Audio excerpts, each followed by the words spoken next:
Good morning, Raptor Freaks. Lexi out here is Sunday morning, and we have a double preview for today. Two Raptor games this afternoon, and they're coming up quick. The first game will be at noon. The Raptors 905 are in Motor City to play the Motor City Cruise, the G League team of the Detroit Pistons. That will be a noon game. And then at 3, there's the Raptors versus the Clippers at Scotiabank Arena. It's Groundhog's Day. And yeah, it's weird Groundhog's Day. I'm going to say that right now. So we better get right to it. I need to keep this stream very tight to the 2-hour limit. So if anybody here can give me a cutoff for sure so that we can try and land this plane by 11:30, that would be fantastic because I got to get a little bit of time in between the stream and watching the 905 play the Motor City Cruise. So on that note, let's go ahead and take a look. Motor City Cruise, well, who are they? Well, they've got Aaron Estrada, Trey Hannibal, our old friend, two-way from the Raptors. Ron Harper Jr. will be playing in this game against the 905, against his former team.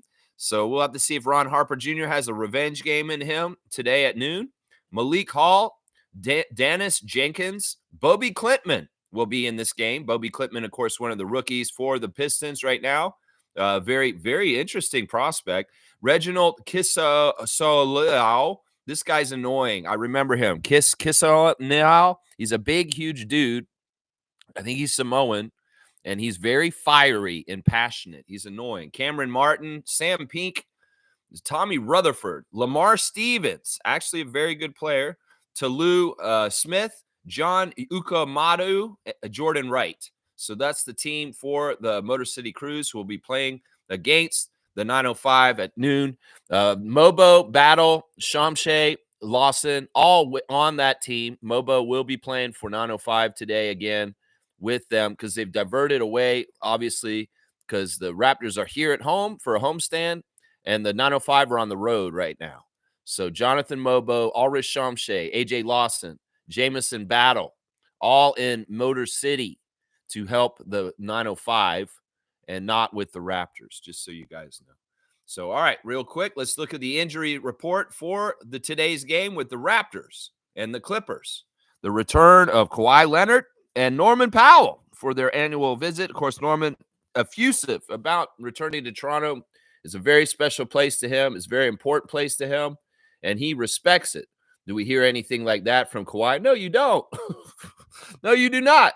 You'll hear the proper respect from champion Norman Powell in embracing his championship here in Toronto, but you will not hear that from Kawhi. He's an idiot. Let's just put it that way. All right, Raptors, injuries right now. Jamal Shead has been listed as doubtful for today's game due to his illness. He's been sick the last couple days. We'll have to see if Jamal can return. It'd be good if he could. Davion Mitchell is also listed on the injury list suddenly. It's his heel. He's questionable for today's game. Those are the only two injuries on the list. Emmanuel, Kelly, they're gone. They're off of there. They're healthy. They're ready to play. So this is going to be a weird game where it's possible that Jamal and Davion will not be available. And Emmanuel quickly is going to have to play a lot in this game at point guard. We may see some Scotty Barnes at point guard a lot today, too, also, just so y'all know.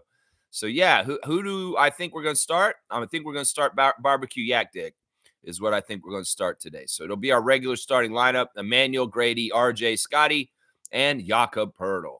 So that's what we're looking at with the Raptors side. Now, the Clippers have a lot going on right now. Oh, my gosh, and this is sad. This is sad. I just seen something on here that makes me sad. Norman Powell is ruled out for today's game due to right hip soreness. This is just – I didn't see this yesterday. This is new. So no Norm today, guys. We're not going to see Norm play against the Raptors today. Maybe he's trying to help us out. He has been their best scorer this year. And in my opinion, he is their all-star, not James Harden. So Norman's not playing today, apparently, all of a sudden. Cam Christie is also ruled out for today's game due to an ankle. Chris Dunn is ruled out due to his knee. And the two guys that just got traded to the Clippers from the Jazz, they had a trade recently where they traded P.J. Tucker and another player to the Jazz for Patty Mills and Drew Eubanks. Well, it looks like Patty Mills will not make his debut with the Clippers today against the Raptors. The trade is still pending. So that's the same for Drew Eubanks also. So the two new Clipper players from the Utah Jazz and the trade that just happened this weekend will not be here in time to play against the Raptors, just so you know. So who are the Clippers? Who will we see today? Well, we're going to see Kawhi, apparently. Kawhi is healthy, and Kawhi will be playing today, unlike Norman. James Harden, of course, is their point guard right now. Derek Jones Jr. at power forward, and Ivica Zubac is their center, of course, Zubac. I'm going to say that Amir Coffey or Nicholas Batum will start in the place of Norman Powell. So Norman's out. It's crazy. That's kind of sad. I mean, it is kind of good for the Raptors. I'll say that. Also on the Clippers, on the bench, Kevin Porter Jr., Amir Coffey, Nicholas Batum, Terrence Mann, Bones Highland is still there, Jordan Miller, Kobe Brown, and Kai Jones. Of course, Kai Jones was on the Hornets, had a few problems mentally, but he's gotten things sorted out, and he's reclaimed his NBA career in LA on the Clippers. So, yeah, also DJ Carton is on San Diego Clippers now, but he's not on two-way or anything. So he's just on their G League team, just as a note. So, yeah, that's what we're looking at. No Norman, but Kawhi and James will be playing today. And that'll be a fun matchup. You know, I was thinking about this, man. Kawhi Leonard is such an interesting figure in the Raptors' history. And, you know, they show the record of him against the Raptors in his career is really good. He's only lost to the Raptors twice ever facing them. And that's like a long time ago. Some of those losses were when he was on the Spurs. So, yeah, he's like 15-2 against us or something like that. It's crazy. So Kawhi has a really, really good win percentage against the Raptors whenever he's been against us. So we'll have to see if that holds true. He may get up a little extra. Now, Scotty could get into this whole Scotty versus Kawhi thing today, especially since he's playing like Kawhi lately. That would be very interesting to see a battle between Leonard and Barnes today of some sort. If Scotty's going to take the mantle and really take the bull by the horns and be that superstar for us, well, you got to take on Kawhi tonight, money. You got to go out there and beat him. And I believe in you, Scott. I think you can. I think you can. So why can't you? Well, I think you can, and I think you will. I'm really hoping you will. Let me look and see what the matchup predictor is saying today on this Groundhog's Day for our percentage, a chance to beat the Clippers today. The odds are this. They're saying 60% Clippers victory, 40% Raptors victory. So 60-40 is the split in ESPN's eyes for who they think's going to win today. So that's interesting. So they got a 60% chance. Let's get right into the refs, guys. I got to get this preview done so we can watch some basketball. First of all, the referees for the 905 at Motor City Cruise game at noon. Nate Surley is the crew chief, number 26. The referee is Eric Alig, number 4. And the umpire is Josh Reed, number 28. Those are our referees for G League action this afternoon. For later on at 3, the Raptors tip off against the Clippers at Scotiabank Arena. Mitchell Irvin will be the crew chief today. Drake Lover in his 10th season, number 27 out of New Orleans. He likes the show Martin. He likes the movie Coming to America. His favorite musician is Mr. Hotline Bling, Drake. His favorite book is Between the World and Me. His favorite meal is char-grilled oysters. He likes TikTok. His most favorite place to visit, or he would like to visit, is Africa. And his bucket list is skydiving. Mitchell Irvin's resume includes 8 years of collegiate officiating experience with assignments in the Big 12, Conference USA, Sun Belt, and other conferences. He refereed 6 years at the high school level in New Orleans and Houston. Mitchell Irvin used to be a really good ref to us, but he's not anymore, guys. There's been 2 straight years where we haven't won a game with him refereeing. He used to be one of the highest ranked refs for us. I'm not going to lie. He has fallen to below 500 with us. So we have 3 straight losses this year with him. And last year we had 4 straight losses. So we've had 7 losses in a row with Mitchell Irvin being a ref around, just so y'all know. We win 49% of our games at this point. 2 years ago, it was a 60% win percentage with Mitchell Irvin. Now we're at 49% wins with him. Meanwhile, the Clippers win 54% of their games. So 49-54 for the Clippers with the crew chief, Mitchell Irvin, today. Don't fall for his Drake love. He's not on our side tonight, just so you know. The middle ref is, though, he's a good guy. We like him. It's Eric Dalen, number 37 out of Minnetonka.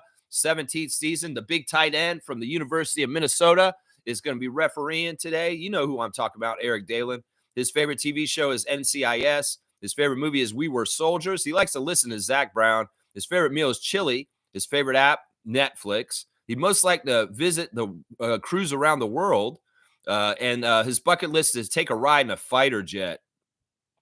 Eric Dalen officiated 5 seasons in the NBA G League, where he worked both the All-Star game and the finals in 2008. He also refereed 3 years at the collegiate level in the SEC. Dalen played college football as a tight end at the University of Minnesota. He is married and has 4 children. Yeah, Eric is our good ref today. He's the good guy. He's the highest percentage ref. We did lose the last game. We won the last game he reffed. That's not right. Hang on. We won the last game he reffed. We're win 61% of our games historically. And the opponents, they win about, the Clippers win about 49%. So in the favor of the Raptors, 61-49 is the split with Eric Dalen, the second ref today. The third ref is a horrible ref for the Raptors. Very, very horrible ref.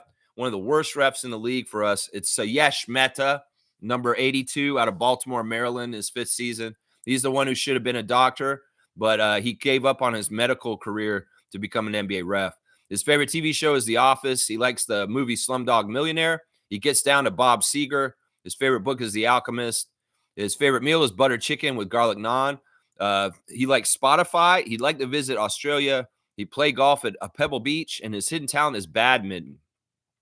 Sayesh has refereed in numerous collegiate conferences, including the Atlantic 10, Big South, Colonial Athletic Association, and Conference USA. He also has NCAA Division III and junior college officiating experience. Yeah, Sayesh is, man, he has been horrible to the Raptors the whole 4 years he's been in the league.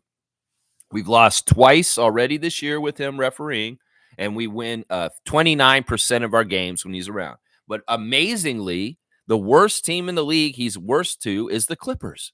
And the Clippers have only won 20% of their games. So he actually favors us today, even though he's one of the worst refs to the Raptors, because he's even worse to the Clippers. 29-20 is the split. Those are very low winning percentages for both these teams. 29-20 for the Raptors. And the third ref, Sayesh Mehta. So, yeah, this ref crew, I'm not impressed with it. Eric Dalen's cool. But those other 2 guys, nah, not this year. They're not good dudes to the Raptors this year. So there's your ref report real quick. Yeah, 2 out of 3 is bad. Well, only one of them is pretty good for us, and that's the second ref, Dalen. You guys know who Eric Dalen is. You guys remember him from recent games. All right, let's see what's going on in the chat. Something happened last night. I heard something happened. Something happened last night? Is it Groundhog's Day today, or is it April Fool's Day? That's what a lot of people are asking right now. In fact, let me go to the Instagram stories first before we even introduce this. First of all, Emmanuel quickly saying, new Finsta, old one lost and not found. Wait, what's going on here? Somebody took a picture of him. What's going on there? I don't know what that's about. Archive of quick. There you go. All right, let's keep going. Your boy Scotty showing some pictures from the fan day yesterday. Yes, fan day, the first ever fan day in Raptors history went down yesterday. And I didn't know what this event was all about, but now I do. And now I have FOMO because feelings of missing out are heavy in this one right now because holy crap, that event was something else. They opened up the whole lower bowl and had people sitting in there. They didn't have people sitting upstairs. And that's why there were about 10,000 people at the Raptors fan day yesterday. And you know what they did? They had the whole entire team there. They had alumni like Danny Green. They had Masai Ujiri. They had Keith Pelly. And in fact, our friend, the superfan Monique Lawrence, had the ear of Keith Pelly for a good little time. I love to hear that the head of MLSE is listening to our friend Monique Lawrence, that she is a power broker in the Raptors organization. I'm telling y'all, because she's hobnobbing yesterday with Keith Pelly and Masai Ujiri, y'all. In fact, she told me yesterday that she had a long conversation with Masai. She had a long conversation with Keith Pelly, and that both those gentlemen give a crap about what superfan Monique Lawrence thinks about with the Raptors. Hey, they may be going in one direction down south, but we going in the right direction up here. And Masai and Keith, thank you for giving an ear to our good friend superfan Mo, She has all the best intentions in the world for the Toronto Raptors, and she is definitely somebody that y'all need to keep in the loop and listen to, because she has her heart in the best place for our team, just like me. So thank you for being there, Monique, and taking in the event yesterday. It looks like it was amazing. In fact, they brought down the Vince Carter banner from the ceiling. That could have been a time when Drake could have came and ripped it down if he wanted to, but it was down real low. And Monique and her mother, Jackie, got a beautiful picture of themselves with it. And I was wondering, Monique, where are you with Vince? If you're like going goo goo gaga about, wow, I got my picture taken with the banner, and then apparently they sent the picture to Vince, is what Monique is saying. That Kimberly and the Raptors organization took the picture of her with the banner, and they sent the picture to Vince. So I don't know. We're in a weird place. Monique is searching her feelings about Vince Carter right now. I'm still back off of Vince, but I don't know. She might have gotten on Vince yesterday, being cool with him because of the banner pictures yesterday. I don't know. But yeah, they had those cool glasses yesterday that look like they're a meme. You know, the black sunglasses, they're in real life, but they look like the meme sunglasses. Well, these guys are wearing them all over the practice, and they look like a real squad. The fun thing about yesterday, and this is totally Darko and Keith Pelly, this event yesterday, because first of all, Darko wants connections. He wants connections between the team, individually with each other, connections with him and the coaching staff, and he wants connections between the team and the fans. So having this fan day, which was the first one ever, they're going to do it every year. I know they are now, and I'm going to be ready for it next year. I'm going to be coming next year. What it was basically was they had the Raptors do their own impromptu All-Star Saturday night. They had a skills competition. They had a three-point shootout. And I don't know if they had a dunk competition, but they might have. And Oshai won the three-point shootout. Were taking half-court shots. And in fact, the coaches were involved. Darko was shooting half-court shots at this event yesterday, apparently. Kelly made a few half-court shots. Jakob made a half-court shot. So it was a lot of fun. All the pictures and stuff I've seen, it was like skills competition.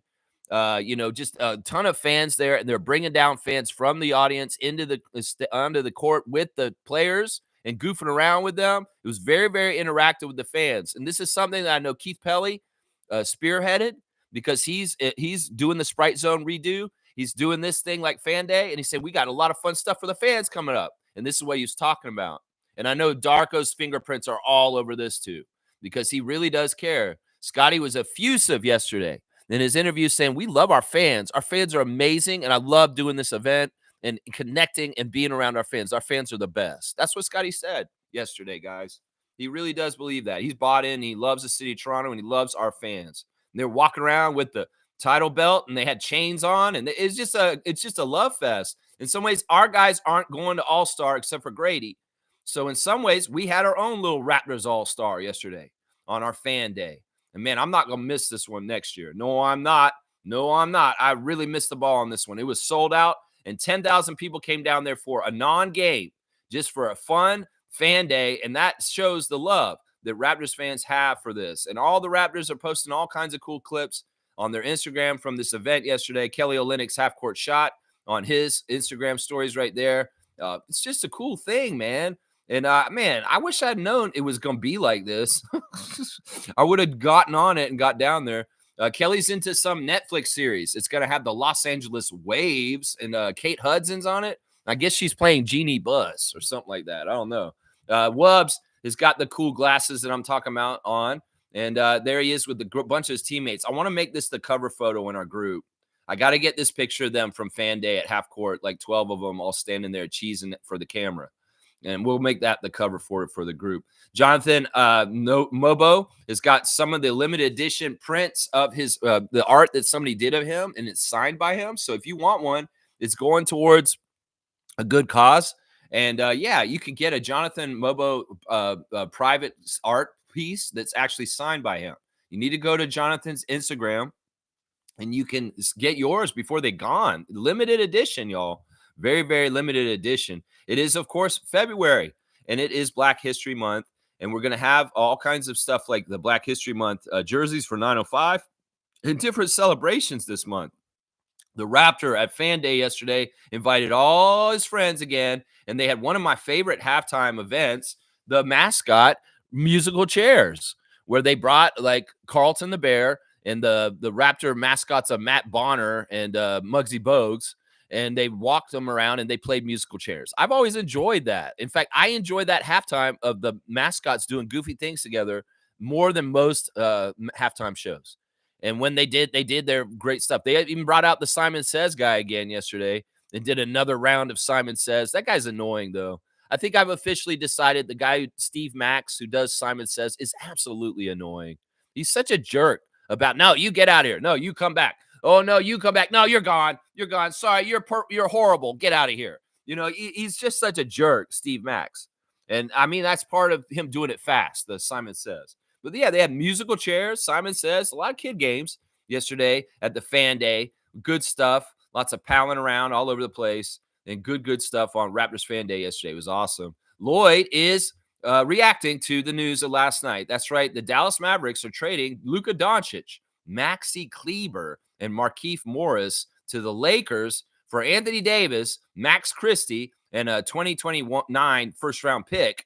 And even the Utah Jazz were involved in this deal also as a third team. This is a huge, crazy deal. In some ways, I'm like, is it April Fool's Day? Is it? No, it's Groundhog's Day. It's not April Fool's Day. This is weird, man. Davion Mitchell with action shots from yesterday's Fan Day and action shots from against the Bulls on Friday night. And there's a guy wearing a Davion Mitchell Sacramento jersey on a beach, and he's saying it's tough. So he's really happy that somebody's wearing his jersey out. And April Fool's in February is what Davion's asking about this Luka trade to the Lakers. This is crazy. I'll give y'all my opinion about this trade and the fallout to it in just a second. In some ways, I'm still trying to figure out exactly what I think. And Davion's saying no one is safe if Luka's going to get traded to the Lakers. Davion Mitchell, Garrett Temple and Jacoby Walter with their little lockstep is on Garrett Temple's now. He's a little old. OG's a little old to repost it because it was posted a couple days ago, but he's posting it now. Jacoby and Garrett getting down. Man, that's such a cool little teammate thing, man. But yeah, Raptors Fan Day, huge success yesterday. Sounds like when Jakob Perl did the interview afterwards, he said, this seemed like this was really successful, what we did today. And they said it's the inaugural one, the first one. So they're going to do it again next year. And it probably will be right around the same time of the year. It could very well be Coach's Open House, Raptors Fan Day. There are going to be annual events from now on that you got to get used to going to. Green Ranger in the house. He just said on All the Smoke, Run It Back. He said on Run It Back podcast, a couple days ago, I can't wait to get back to Toronto all the time. Well, he couldn't wait because he got there this weekend and was there for Fan Day yesterday. Raptors champion Danny Green coming into the house and celebrating on the Raptors Fan Day. That's how you alumni, Vince Carter. That's how you alumni, Tracy McGrady. You could be a better Raptors alumni. That man only played 1 year for us, and we love him. We love him like crazy. He's a champion for us. Danny Green's a mercenary. He got rings with a couple of teams, and he still finds time to show love and respect. That's probably why he has so many rings, Vince. That's probably why, Tracy, because he's not an egotistical little shit like you two. Yeah, that's probably why Danny Green has rings with 3 different teams, and you motherfuckers didn't get a single one, you pieces of crap. Yeah, I'll go after them Florida boys now. The villains from Florida, you're getting it from me now, Vince Carter and Tracy McGrady, because you're sports net stupid shit on Raptors Delight. Yeah, Danny Green's a good, loved Raptors alumni. You guys are assholes, is what I'm going to say. Once again, Vince and Tracy are assholes. That's what I'm going to say. Yeah, but great event yesterday. Raptors, MLSE, you guys are top-notch, and you proved it once again with an amazing Fan Day. I know other teams have done these for a while. I always wondered why we never did this. Maybe part of the reason I didn't think I needed to go was because all the fan fests I've seen with the Raptors have been low-key, no players there, and just people handing out shirts and putting awareness to the Raptors. I mean, they had the Raptors mobile fan zone that would travel around the city. It was a big vehicle. And I remember one day living over near Coxwell and Girard and walking down the street, and it was parked on my street. And I'm like, holy crap, the Raptors are on my street doing a fan fest. And I went down there, and it was just like a building, and some guys wearing Raptors stuff. Like it wasn't a building, it was the truck that they were hanging out of, and they had a little hoop, and they were shooting on it. But it was really kind of nothing. So forgive me, Raptors, for thinking that your Fan Day yesterday was going to be, but y'all went all out, and everybody was attended. So man, I messed up. I should have been down there to see all the fun, the hijinks, and the good times like Monique was.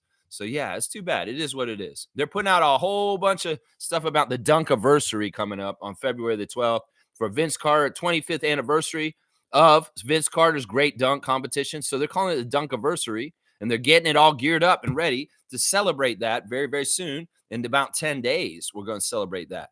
Yeah, 9:05, 12 noon start. We got to get off the stream. So I'm going to keep talking as fast as I can. Jerome Williams was telling a story on a podcast, friends with Ben Carlos. Ugh, gross. That guy is a misogynist and a piece of crap. And I thought we canceled him, Raptors Nation, a while back. But I guess with MAGA World rising up, all the little cretins come back out, like Ben Carlos. Anyway, he was in an interview with Jerome Williams, and Jerome was talking about Hakeem Olajuwon. So if you want to check that out, Hakeem's a really good bowler, is what he was saying, basically. Because the Raptors went out as a team and bowled, and Hakeem was amazing at bowling, apparently, is what he's saying. Toronto Tempo gear everywhere, repped everywhere at Blue Jays Academy, apparently. Yeah. Eric Smith's playing the part from Raptors Delight where Vince is saying, I didn't want to get traded. Motherfucker, you went down that road so far. Anyway, I don't even want to open this can of worms right now. Y'all can keep making a case for Vince, but he's told on himself. And he enjoys being the villain towards us way too much in some ways. He really does. You can tell that Vince, in some ways, understands he's actually a villain to us. He acted like he's cool with us, but honestly, in his mind, he's a villain to us. He hates the Raptors fans. He hates us. We booed him for 20 years. Why don't you think he hates us? Raptors fans that thinks Vince Carter likes Raptors Nation, y'all are dumb. You're not getting this. He laughs at us behind our back, and he does not respect us. We booed the hell out of him for years. He hates us. You guys got to understand this and accept that. Y'all can think that Vince likes us, but he doesn't. Trust me. He doesn't. Deep down, y'all can be fooled by him, but I'm not anymore. In some ways, I opened my heart to him this season, and in some ways, he's not changed in any kind of way. He's still a piece of shit, y'all. He's still a piece of shit. All right, let's see. Siakam walking around wearing a cool jacket on his Instagram. He's an all-star, baby. That's what matters. And Jamal McGlure at the fan day yesterday, sitting next to Chris Boucher at the table, signing all kinds of autographs with Chris. Jamal McGlure and Chris were autograph men, doing all kinds of stuff for the fans yesterday at fan day. I love seeing that. Yeah, the old and the new with Chris Boucher and Jamal McGlure sitting there at that table. There's your Instagram stories real quick. I want to get them out of the way right now. So this trade happened last night. It is real. It is not a fake trade. Luka Doncic is a Laker with LeBron at this point, and Anthony Davis is a Mav. In some ways, this is weird to me. I thought they were so invested in the Davis-Bron matchup, but I guess they're not. The Lakers have been horrible the whole time LeBron's been there. I know they won a championship, but that doesn't count, seriously. And Davis was such a next to him. In fact, what was a big deal in the beginning that LeBron forced the Lakers to strong arm to get Davis and sell a whole bunch of young assets a long time ago because he just had to play with Davis. Well, what is this? We've come around full circle, just like Kawhi and Paul George. We really have. That these dumb ideas these superstars have. Sure, y'all can point to that Mickey Mouse championship and say that was a success, but in my eyes, that was a hand handed to you by Adam Silver and the NBA just to kind of help resuscitate some life in the Lakers organization, which was false, by the way. I don't know what to think of this.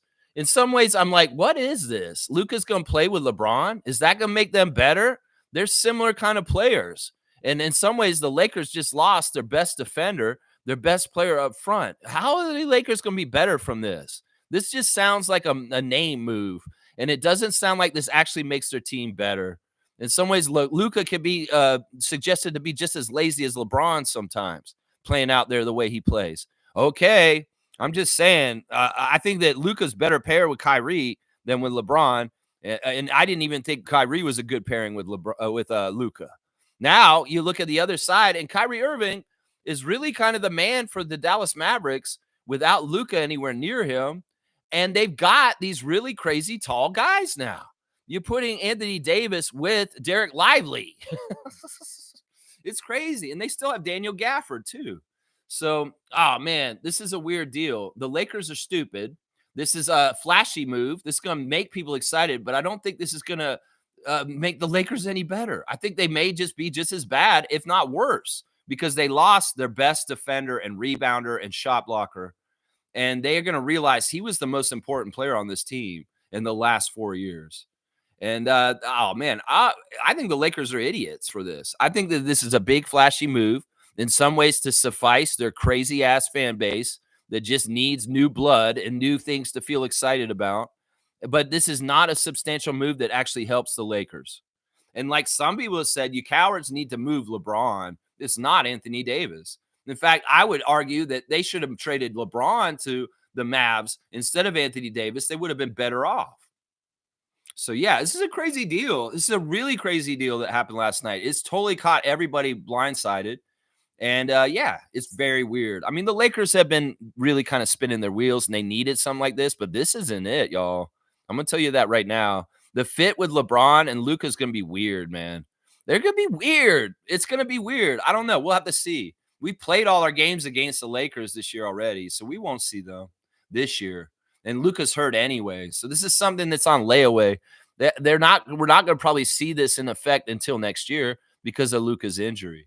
So, yeah, it's crazy. Isaac's saying LA still sucks. So does Dallas, and Canada rules. America drools. There you go, Isaac.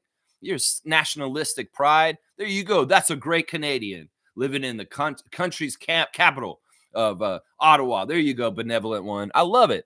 Kaz is saying we couldn't have been in on that trade as the Jazz grabbed those second-round picks. Yeah, I don't know. I mean, listen, let's not look at things and say, oh, why weren't we in there? Why didn't we do this? No, this has just happened. It's just happened the way it is. In some ways, I don't want to be dealing with the Lakers in any kind of way. Seriously. No, it's fine. It's whatever. There's other deals. And in some ways, once again, a lot of us are not anxious to make a trade right now. We really aren't. I know I'm not. If they make a trade, they'll make a trade, is what I'm kind of saying. Kaz is saying, good morning, Lex and Raptor Freak Crew. Trade deadline is popping off already. Yeah, this is a weird one, man. This kind of came out of left field. And I didn't see Luka getting traded. I think this is symbolic of the Mavericks ownership changing too. You know, Mark Cuban would never do this if he was fully in charge of the team. Like, he's an owner and he covets Luka. He loves Luka. He loves Luka like he loved Dirk. And Dirk never went anywhere the whole time Mark Cuban owned the Mavericks. He would have done the same thing with Luka. I think this really has to do with that genocidal, crazy Jewish lady who's killing the Palestinians. I think she's the one who's like, I don't care. We can trade Luka. Because to me, Mark Cuban was always like the kind of guy who was like, no, man, Dirk's my guy. I can't trade Dirk. I feel like he would be the same way about Luka. So I feel like the new ownership, the genocidal, horrible woman that's killing the Palestinians, did this. I think she's the one who did it. Yeah. Yeah. All right, let's keep going. Trevor J saying, people want you to be real until you're real and say something they don't like. There you go. Like I might have just said something just now that might have pissed some people off. Yeah. She supports the war on Gaza and gives millions of dollars all the time to the IDF to bomb the hell out of women and children, the owner of the Dallas Mavericks. There. Some people don't want to hear that, but that's the truth. Trevor's saying, what a blockbuster trade. Davis for Luka. Yeah, it's weird, man, Trevor. It's weird, man. The best player in this deal, some people would say, is Luka. I don't know if that's true. I know I've been very critical of Anthony Davis over the years, but it's mostly because he can't stay healthy. But when he's healthy, now, the other thing is I liked Davis when he was on the Pelicans. He really, truly was one of the best players in the league. I thought he was top 5 when he was there, but not in Lakers. He got bad habits playing around LeBron. And in some ways, you know, Davis, he had such potential. He had kind of ruined his career going to play for the Lakers and playing for LeBron because LeBron has bad habits and he rubbed off on him and he got hurt more. And he wasn't the same as he was in Pelicans. Anthony Davis, best part of his career was on the Pelicans. I'm sorry. That's just the damn truth. That man was a walking quadruple double. And on the Lakers, he got watered down and lazy being around LeBron James too much. So we'll see this next chapter. In some ways, if Anthony Davis is healthy, he's the best player in this trade. I think he's better than Luka, guys. Seriously. Some people say, you're crazy, Lex. That's Luka. Well, in some ways, Luka's a half a Harlem Globetrotter. I'm going to start using this analogy, y'all. Seriously. For these guys that are tricksters and just kind of like, it's not that Luka's not a serious basketball player. He is. But in some ways, half of his game is on goofiness, like LaMelo Ball. So it's like, he's almost half an and one superstar because it's a lot of just flippy and like trick shots and stuff like that. In some ways that he's more of a real NBA guy than LaMelo. But it's the same kind of thing. The flashy shit that's kind of like, okay, that's not totally necessary. Harlem Globetrotter shit. So in some ways, Davis is the most useful player in this trade. Seriously. Because he is basically like he gives you a defensive team to an extent. just his presence by himself. Luka doesn't do that. He doesn't do that. No. Let's see. Trevor's saying Lakers just beat the Knicks yesterday. Knicks 5-game win streak is over. LeBron 33 points, 11 rebounds, 12 assists. So he got a triple double. Well, I don't mind this. The Knicks losing their win streak, and also OG got hurt. OG left the game with a foot sprain, and hopefully he'll be all right. We're wishing all the best for our former Raptor OG Anunoby. But yeah, I'm not surprised by this. I mean, the Knicks and us were both on the longest win streak. We both lost our win streaks just now. Trevor's saying Indiana beat the Hawks, gives them 8 straight losses. Yeah, the Hawks have been in a bad place. Those 2 losses we handed them are in that 8-game losing streak. That's right. Nako's saying, I think the Luka trade is the worst decision from a GM I've ever seen. By who? Which side? Which side do you think is worse? So elaborate, Nako. You can't just say that and expect me to say that. Because one of the sides did worse. I want to know which one you think did worse. I'm going to say that I think that the Lakers did worse. That the Mavericks did better in this. And some people may be like, you're crazy, Lex. That's Luka Doncic, bro. How can you be disrespectful to him? Well, has Luka won anything? I don't think he's going to win anything in LA. Trust me. Is Luka the plan for after LeBron now, that he's going to be their superstar going forward? Okay. I think that the Lakers will be worse than the Mavericks in trying to build a team around him, because they've just shown that they are over the history of their GMing and what they've done and their moves in the last 10 years. I think that the Mavericks were trying to get somewhere with Luka, and they had some success by getting the finals last year. And now they're going to scrap it and go out the window. I don't think the Lakers will build a team around Luka any better than the Mavericks. It'd probably be worse, honestly. So we'll see. We'll see what happens. Plus, we got to think about how the hell does this work with the salary caps? And even Blake Murphy was joking on Blue Skies that I tried to do this deal through the ESPN trade machine and I overrode it and it still wouldn't go through legally. So there's something fishy about this deal. Did the NBA let the Lakers play by special rules to be able to make this deal happen? I wouldn't put it past them. They've always given favors to certain teams. That's what I'm saying. All right, let's keep going. Trevor's saying the Raptors' first fan day, coach. Darko said they had 10,000 fans. Yeah, they filled the whole lower bowl, and it was fantastic. It's fantastic. The energy was fantastic. It was a lot of kids. It was a very kid-friendly event, which is fantastic. The connections with fans and having people there. I hope Mo's here. If she's here, she can tell us more about it personally. She told me a lot about it last night. She said she had a very long discussion with Keith Pelly and that Keith was listening to her. So I like the fact that the MLSE president has his ear to Monique and is listening to our super fan. That's a really, really good sign that he's that kind of way. And of course, Masai giving time to Monique and talking to her also yesterday. You know, that's just the kind of person he is. And well, I'm hoping Monique's, putting agenda that like the Raptor Freak family would like out there for these leaders in our organization. Having a best friend like Mo that has the ear of our president and the president of MLSE is a good thing. Let's just put it that way. I'm like, yeah, Mo, hey, can you call Masai and see if we can do this? It's that kind of stuff, it can't hurt. It can't hurt is what I'm saying. So let's see what else you guys are saying. Jimmy's saying, I feel bad for the Mavs fans. That's tough. Yeah, that's kind of bullshit, honestly. It really does kind of smack up. The Lakers are like, we're going to take whatever we want in this league somehow, some way. Adam Silver, make it happen. Kind of bullshit. I mean, once again, I think that Mark Cuban, if he was solely the owner and in charge, he would have never done this deal. And this is symbolized by this genocidal bitch that owns the team now. Yeah, I called her a bitch, and I will. I'll call her a bitch over and over again because that's what she is. That's right. Stargate saying these are the kind of things that occur when you are owned by a better company. These transactions solely for the gambler and not the basketball fan. This is an interesting take by Stargate. So you think that this trade is kind of been done partly because of gambling culture? Is what you're saying? I don't know. I think this is very symbolic of Lakers' mentality to go big or go home. It's very symbolic of luring Shaquille O'Neal from Orlando to LA. It's very symbolic of getting Anthony Davis in the first place. It's just a big name, flashy move. The Lakers have been known to do every once in a while. But once again, I'm going to say this. Sometimes they do this shit and it falls flat on his face. Gary Payton, Steve Nash, Dwight Howard, Karl Malone, kind of shit is what I'm saying right here. So they can do this kind of shit. Doesn't mean they're going to win nothing. I'm going to tell you right now, LeBron and Luka is not a better winning combination than LeBron and Anthony Davis. It just isn't. It's not. Because in some ways, you got a player that's a defensive great, And then you got two guys that are like, all around good players, but they're not the best on defense. This trade made the Lakers worse, even worse on defense. Let's just put it that way. That's the first thing I would say about this. Seriously. Yeah, facts, bro. Facts. Kaz is saying you can't tell me there wasn't a better offer out there for Luka if they would have talked to other teams than the Lakers. I don't know. I mean, once again, who knows how this happened or what happened? In some ways, I don't care. This isn't making me mad. This isn't making me worried. This is making me laugh in some ways. Because in some ways, I can see this as being as the next shiny toy for Lakers Nation. And then they're going to get disappointed because it's not going to work out. It's going to be a mess. And in some ways, Luka's messing with his career doing this. Seriously. You're probably better on track to get a championship in Dallas. And I know he has nothing to do with it. He had no control over it. He got traded by the team. And in some ways, I don't know how happy Luka is about this.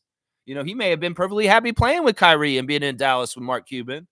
And now he's got to go to LA and deal with LeBron and everything over there. In some ways, we've seen signs that Luka Doncic is like Nikola Jokic, and he's not necessarily about the press and the limelight and being all people in his face. And he likes kind of have his private life. And well, LA ain't like that. And it could very well be Luka Doncic is not going to like LA, guys. I'm going to say this right now. We'll have to see. We'll have to see how it all goes. Seriously. Let's see. Trevor's saying LeBron James says he's shocked by the decision. He knows nothing about it. Yeah, right. Yeah, they're not going to trade Anthony Davis from their team without consulting LeBron. He's lying. He is lying. I don't believe LeBron. That's my opinion. Yeah, I don't believe him either, Kaz. I don't either. He's lying. Yeah, Stargate saying it here too. LeBron is lying. No way the Lakers didn't consult him before this deal. Yeah, there's no way. You're exactly right. Kaz saying LeBron is supposed to say he knew nothing about it. That's probably what Rich Paul told him to say.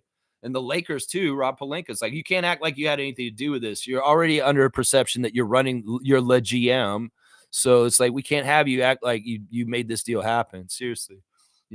Bryce is saying smart move by the Lakers. They are planning for a post LeBron era. They aren't trying to win right now, obviously. I think this is right. I don't know if it's smart though, Bryce.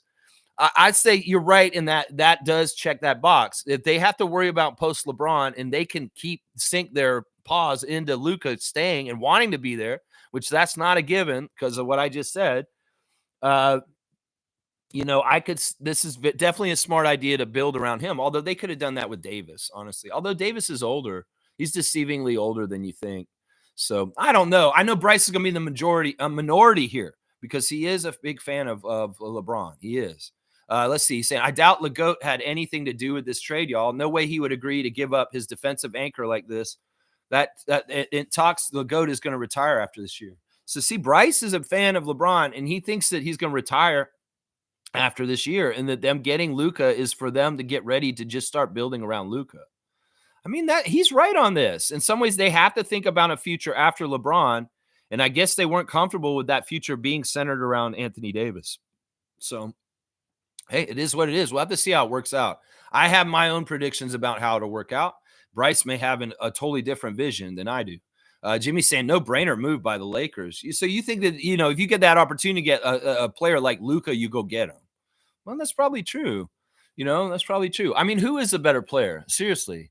In some ways, I've said that I think Davis is more towards winning than Luka. I really do, because he gives certain things defensively and rebounding that is what you need to win.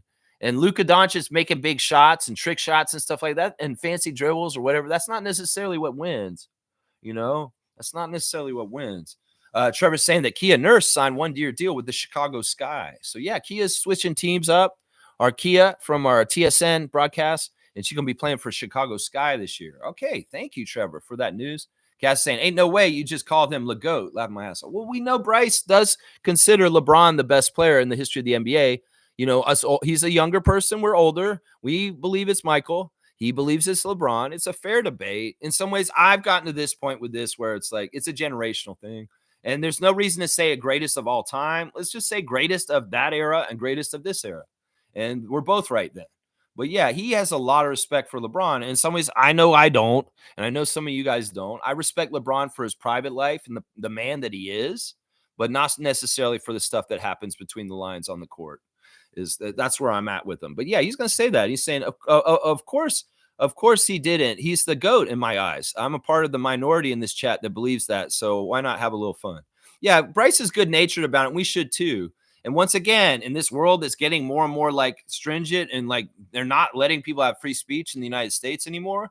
Well, I want to still have free speech here, even if we disagree with it. And Bryce is perfectly allowed to think that LeBron James is the greatest of all time, just as much as we're perfectly allowed to think Bill Russell or Michael Jordan or Kareem Abdul-Jabbar are. So that's what I'll say about that right there. So Bryce, it's a safe space for you to say that. And even though a lot of us do not agree with you, that's true. Bryce acknowledges that and he's okay with it. He's okay with it. All right, let's keep going. Kaz is saying LeBron doesn't have to agree to give his defensive anchor, just consulted. Yeah, I don't know. I mean, I don't know how this went down. May never know. But I'm going to tell you this right now. Most of the stuff the Lakers have done since LeBron has been there, he's been consulted. Let's not get this twisted. That's what we're trying to say here is I don't think that him saying that he didn't know anything about this kind of seems like a lie. It really does kind of seem like a lie. Yeah. Let's see. Jimmy's saying, nah, he deserves the debate, but MJ the GOAT. Well, I think that it's smart that what Barkley said this and a lot of other people say, well, there's no reason for us to say all time. Let's just do eras. You know, Bill Russell's a GOAT. Michael Jordan's a GOAT. LeBron James is a GOAT. That's perfectly fair to say because in some ways it's so hard to kind of compare generations. And, there's GOATs of generations. So I want to be open to doing all that, all at once. And some of us can say, well, the GOAT of all the GOATs is Michael Jordan or the GOAT of all GOATs is LeBron. It's your own personal choice. Yeah. Let's see. Cass saying, all good, Bryce. I just found it funny. It's all good, guys. We got LeBron talk today because the Lakers make a big trade. Trevor's saying, so the team becomes Kyrie's team now. Yeah. Yeah, he's the best player in Dallas. It's not Anthony's. No. In some ways, he's going to come there and he's going to be more or less, he's not going to have the same responsibilities on the Lakers. In some ways, they put so much on Davis in the last couple of years that it's kind of totally fair. Like in some ways, he needs the guy to take more, and LeBron should have been that guy, but they put it all on Davis in a lot of ways. And well, Kyrie will step up and he'll be that guy more with Davis being able to be more the second banana. So I really do think this is Kyrie's team now. It's weird though, because it really was Luka's team. And now all of a sudden it's Kyrie's team. It's very strange. Very, very, very strange. Yeah. Cut off from Trevor. Thank you. We got some time though. Trevor's saying classic card Instagram stories. We did do the Instagram stories already. And Kaz will give me a cutoff too. Fierce is saying, good morning, fam, and happy Sunday. Early game today. Let's get the dub. Yeah, I got to do my workouts fast. I'm going to get off the stream and I'm going to start pumping iron right away because I try to do them before the game starts. So, and Kaz saying, what? No, Norm? I know. I don't like hearing this. That Norman Powell is a DMP for today, guys. And it won't be happening with Norman coming out on the court tonight. So maybe we'll just do a video tribute to him and he'll wave. Although he joked, he's already gotten his video tribute. He's like, I already got my video tribute. And they're going to do one for Kawhi. I mean, they could do a video tribute to Kawhi for his MVP season of winning the championship and being the finals MVP for the Raptors. It's a pretty big deal in our 30th anniversary. So if Kawhi's only time coming into town, I think there's a pretty good chance we'll do a tribute video to Kawhi Leonard today, even though we've done them for him. And even though he probably doesn't care, even though he may not totally deserve it because he's a dick, but he does deserve it for his accomplishment here in Toronto, his best season of his whole entire career here in Toronto. It's just, I wish he would honor it properly. Kawhi, maybe you could do something cool today and wave to the crowd and smile because we're actually acknowledging a championship that you won here in Toronto that you seem to forget or not even pay attention to or in any kind of way. I mean, you walked away from being king of Canada yourself and you're dumbass for it. You could have had this whole country. Well, it's Scotty's country now, motherfucker. And you turned your back. You can't ever have it the way you had it at that time. You seriously had a whole freaking country in the palm of your hand, and you threw it away like you didn't care about it. Well, that's your own damn fault, Kawhi. We'll have to see what happens. Yeah. Let's see. Cass saying, what? No, Norm? Yeah. Dak Canadian saying the Luka trade has still broken my brain. That's crazy. It's not broken my brain. This kind of stuff is like, whatever. This is NBA, man. These big trades, they happen. Stargate saying, no, Norm, that's unfortunate. Yeah, that is unfortunate. Bryce is saying, I do wonder if this trade was made to help boost the viewership, though. Biggest trade in NBA history is an interesting headline. Would y'all say it's the biggest trade ever? No, this is not the biggest trade in NBA history. We've had not only blockbuster deals where two big, huge names were involved. We've had 3 team deals where franchise players of this caliber were moved in different directions. I can't remember one off the top of my head, but I know this has happened at least twice where we've had a 3-team deal where franchise players like Luka and Anthony Davis were involved, plus another big player, and there was a 3-team swap. So, yeah, this is not the big – they're going to do this every time. It's just like in wrestling where they come to the main event of WrestleMania and say, this is the biggest WrestleMania event ever this year. Yeah, they said that last year. So it's the same bullshit. They're going to hype it up just like Tony Schiavone. This is the greatest match of all time. Tony Schiavone, no, it's not. It's Sting. It's Sting. No, Tony Schiavone, just shut up. Retire, please. All right? Seriously, Schiavone. But I think you're right, Bryce, on this note, that this is a trick to boost viewership and get more interest in the NBA all of a sudden by making a big trade of interest like this. But the funny thing is, they won't get to strike while the iron's hot because Luka is hurt and he won't be able to come and show up for Laker games and make it all cool. So he'll show up in street clothes and they'll be like, ooh, we can't wait for Luka. It'll be on layaway, the payoff for this. But still, it's like in some ways that hurts the deal because they don't get to see him immediately in the purple and gold. So biggest trade in NBA history? No. Maybe the biggest trade this season, but not in NBA history. No. Kaz is saying, can't wait to see the Kawhi and Scottie matchup. You know Scottie will come correct. I can't wait either. I want to see him guard him, and I want to see him take his own moves to him. I really, really want to see this too, Kaz. Yeah. Fiercely saying LeBron is 40 and on his way out. I guess Luka will be the new face of the league, or at least the Lakers #1. So Lakers will still get national TV coverage on Xmas and Christmas Day. So they're always going to. It doesn't matter if the Lakers are a 200 team. They're going to get the coverage no matter what because the fan base and the history, and they get ratings even if they're very bad. So this was going to happen either way, whether Luka's going to show up. It's not like the Lakers going to lose their spot in the NBA for preeminence. So it's just not going to happen. It's just that way because Lakers, Celtics, I mean, that in some ways was the league for the longest time. Nako's saying AD and Mavs should be a good team. I don't think the Lakers are done. Biggest trade I've ever seen. The biggest one you've ever seen. But yeah, this one is in some ways I'm like, ho hum. Okay, Luka got traded to the Lakers. This one, okay. I know y'all are saying your brains are broken, but I'm some ways, yeah, I could see this happening. This kind of bullshit. I can see this happening. That's right. Kaz saying, my guy Eric Dalen, one of my favorite reps. Yeah, hopefully he'll be good to us tonight.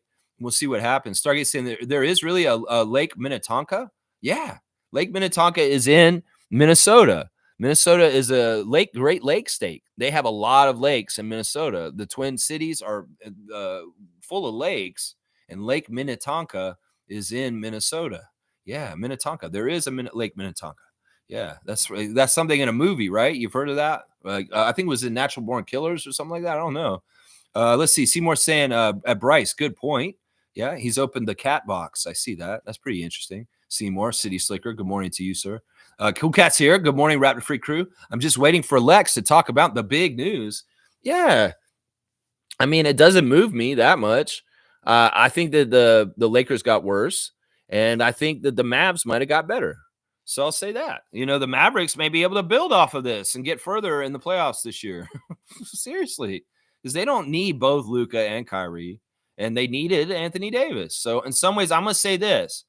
The Lakers got less diverse because in some ways, LeBron and Luka are the same kind of player. And the Mavs got more diverse because Kyrie and Luka were kind of the same player. And now they've got Anthony Davis instead. So that's my take on it officially, Cool Cat. That I think Mark Cuban would have never traded Luka Doncic, and the new ownership did it. And that the Lakers are just pulling for whatever to be relevant in the years that are coming up with LeBron gone. And, well, having Luka Doncic on their team will keep a spotlight on them. That's for sure. That's right. Kaz saying, I hope Superfan Mo and Nameless are here and can tell us about how the fan day went. Yeah, I don't know if they're here. I'd love to see Nameless and hear his point of view. There's a lot of footage out there of it, so you can kind of see what happened. It was amazing. It looked like it was off the chain. It looked like the players really enjoyed it, like genuinely. Like there's a lot of real smiles and just a lot of like fun. That's exactly what Darko's all about. That's why this is a big difference between Rajakovic and Nurse. I don't know if Nurse would have been about doing a fan day like this. Let's just put it that way. And to Darko, it's important to have fun and play. And that's what that day was all about yesterday, is the players playing with the fans and having a good time. And, the players, they get this bonds with the fans this way. They feel more bonded with the fan nation. They feel more bonded with each other. They feel more bonded with the organization. What's not to like? It's a really, really smart idea. And other teams have been doing these fan days for a long, long time. And the Raptors have never really done one like this until now.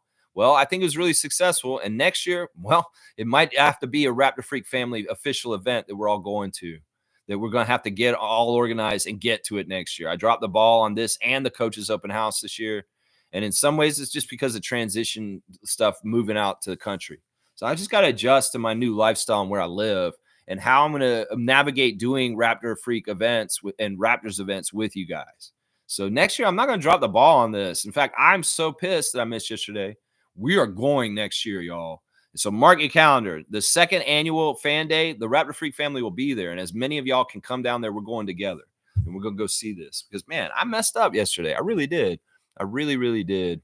And it is what it is. I got to accept it and do better next time. That's right. Trevor's saying first time in NBA history that 2 All-NBA players traded for each other. That's not the first time. That is not the first time, Trevor. Where are you getting this fact from? This is bullshit. This is not the first time this has happened. This has happened so many times in the past. Don't put out bullshit like this. All-stars have gotten, all NBA players, all-stars, they've all gotten traded for each other in the past. This is absolute horse crap. Who said this? Is this something you said? Or is this a tweet from somebody you saw? Because whoever wrote this is inaccurate and is putting out lies. And if you just wrote that because you think that's true, it's not true, Trevor. So many different all-NBA players have been traded for each other in the history of the NBA, going back to the 50s and way, way back. So, yeah, you can't say this, Trevor. This is not true. Trevor's saying, Scotty on the front cover of Toronto Life magazine. Yeah. Yeah, it's TL magazine, not IT magazine. This is a big deal, guys, actually. The Scotty Barnes is on the cover of Toronto Life magazine. It's a magazine for the city of Toronto and living in Toronto and culture in Toronto. This is not a U.S. magazine. This is not a magazine that's across Canada. This is a local magazine for Toronto. And he's on the cover, and he's talking about him being the face of the Raptors and, taking the responsibility and the onus of being the face of the Raptors and trying to get them to win. And it's saying he has no doubt in himself and that he's going to be successful. And he's going to do really well, even though the weight of the world is on his shoulders to do it.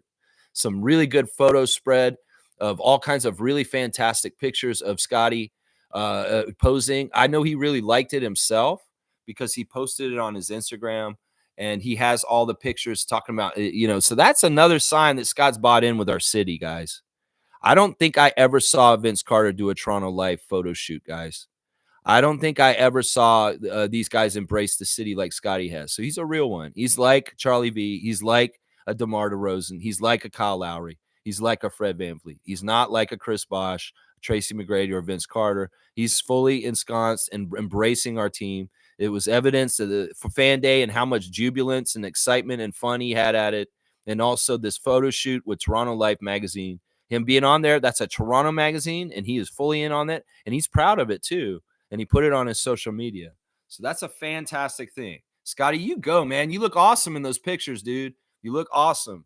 Carlos saying, morning, Lex and Freaks. Good morning to you, Carlo JS.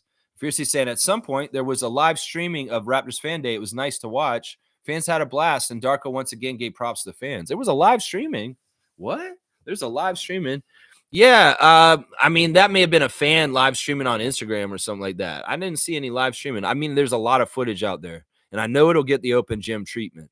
So we'll see the event in some form, I'm sure, on Open Gym. But there's a lot of pictures and video on Instagram for the Raptors and the players right now. So you can see a lot of the different stuff that happened. And they talked about it a lot of very, very interesting stuff. Darko said in the interview yesterday that he practices half-court shots all the time and that usually he can make a half-court shot in 3 tries. That's what he said. He couldn't do it yesterday, apparently, though. He took 3 half-court shots, and he didn't make it. But he says normally when he's trying to do it after practice, he can make a half-court shot in 3 tries, within 3 tries. They also talked about who are the best shooters on the coaching staff in the interview yesterday. Darko citing that Jama, Pat Delaney, James Wade, Batiste, and Mary's Andrade.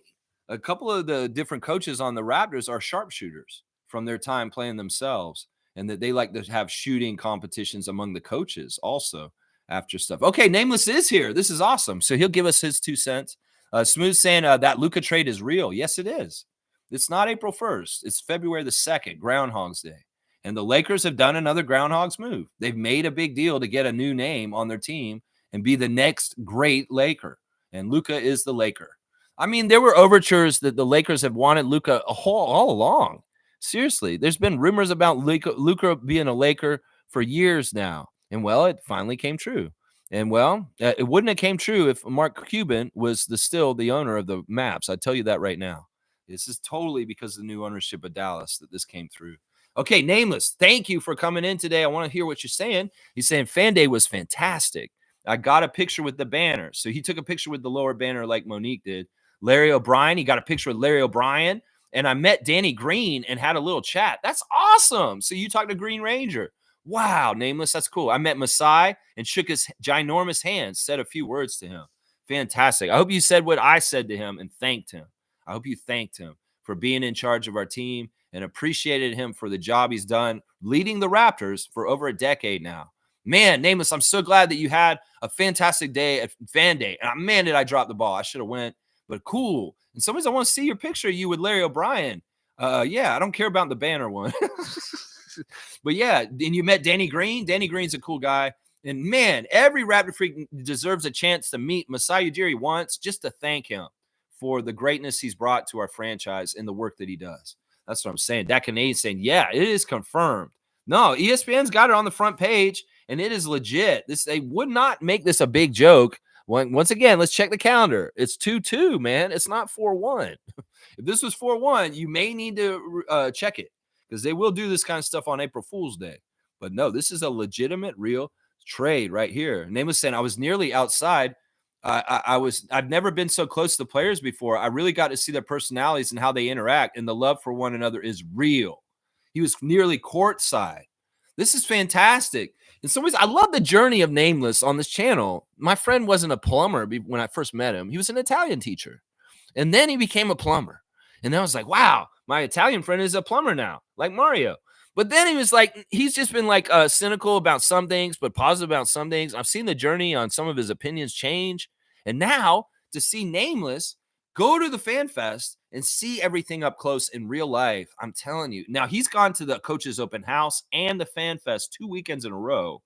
And if anybody has a pulse on the vibes and the feel of the Toronto Raptors franchise and team and players, Nameless does right now. And he's saying that the love is real, y'all.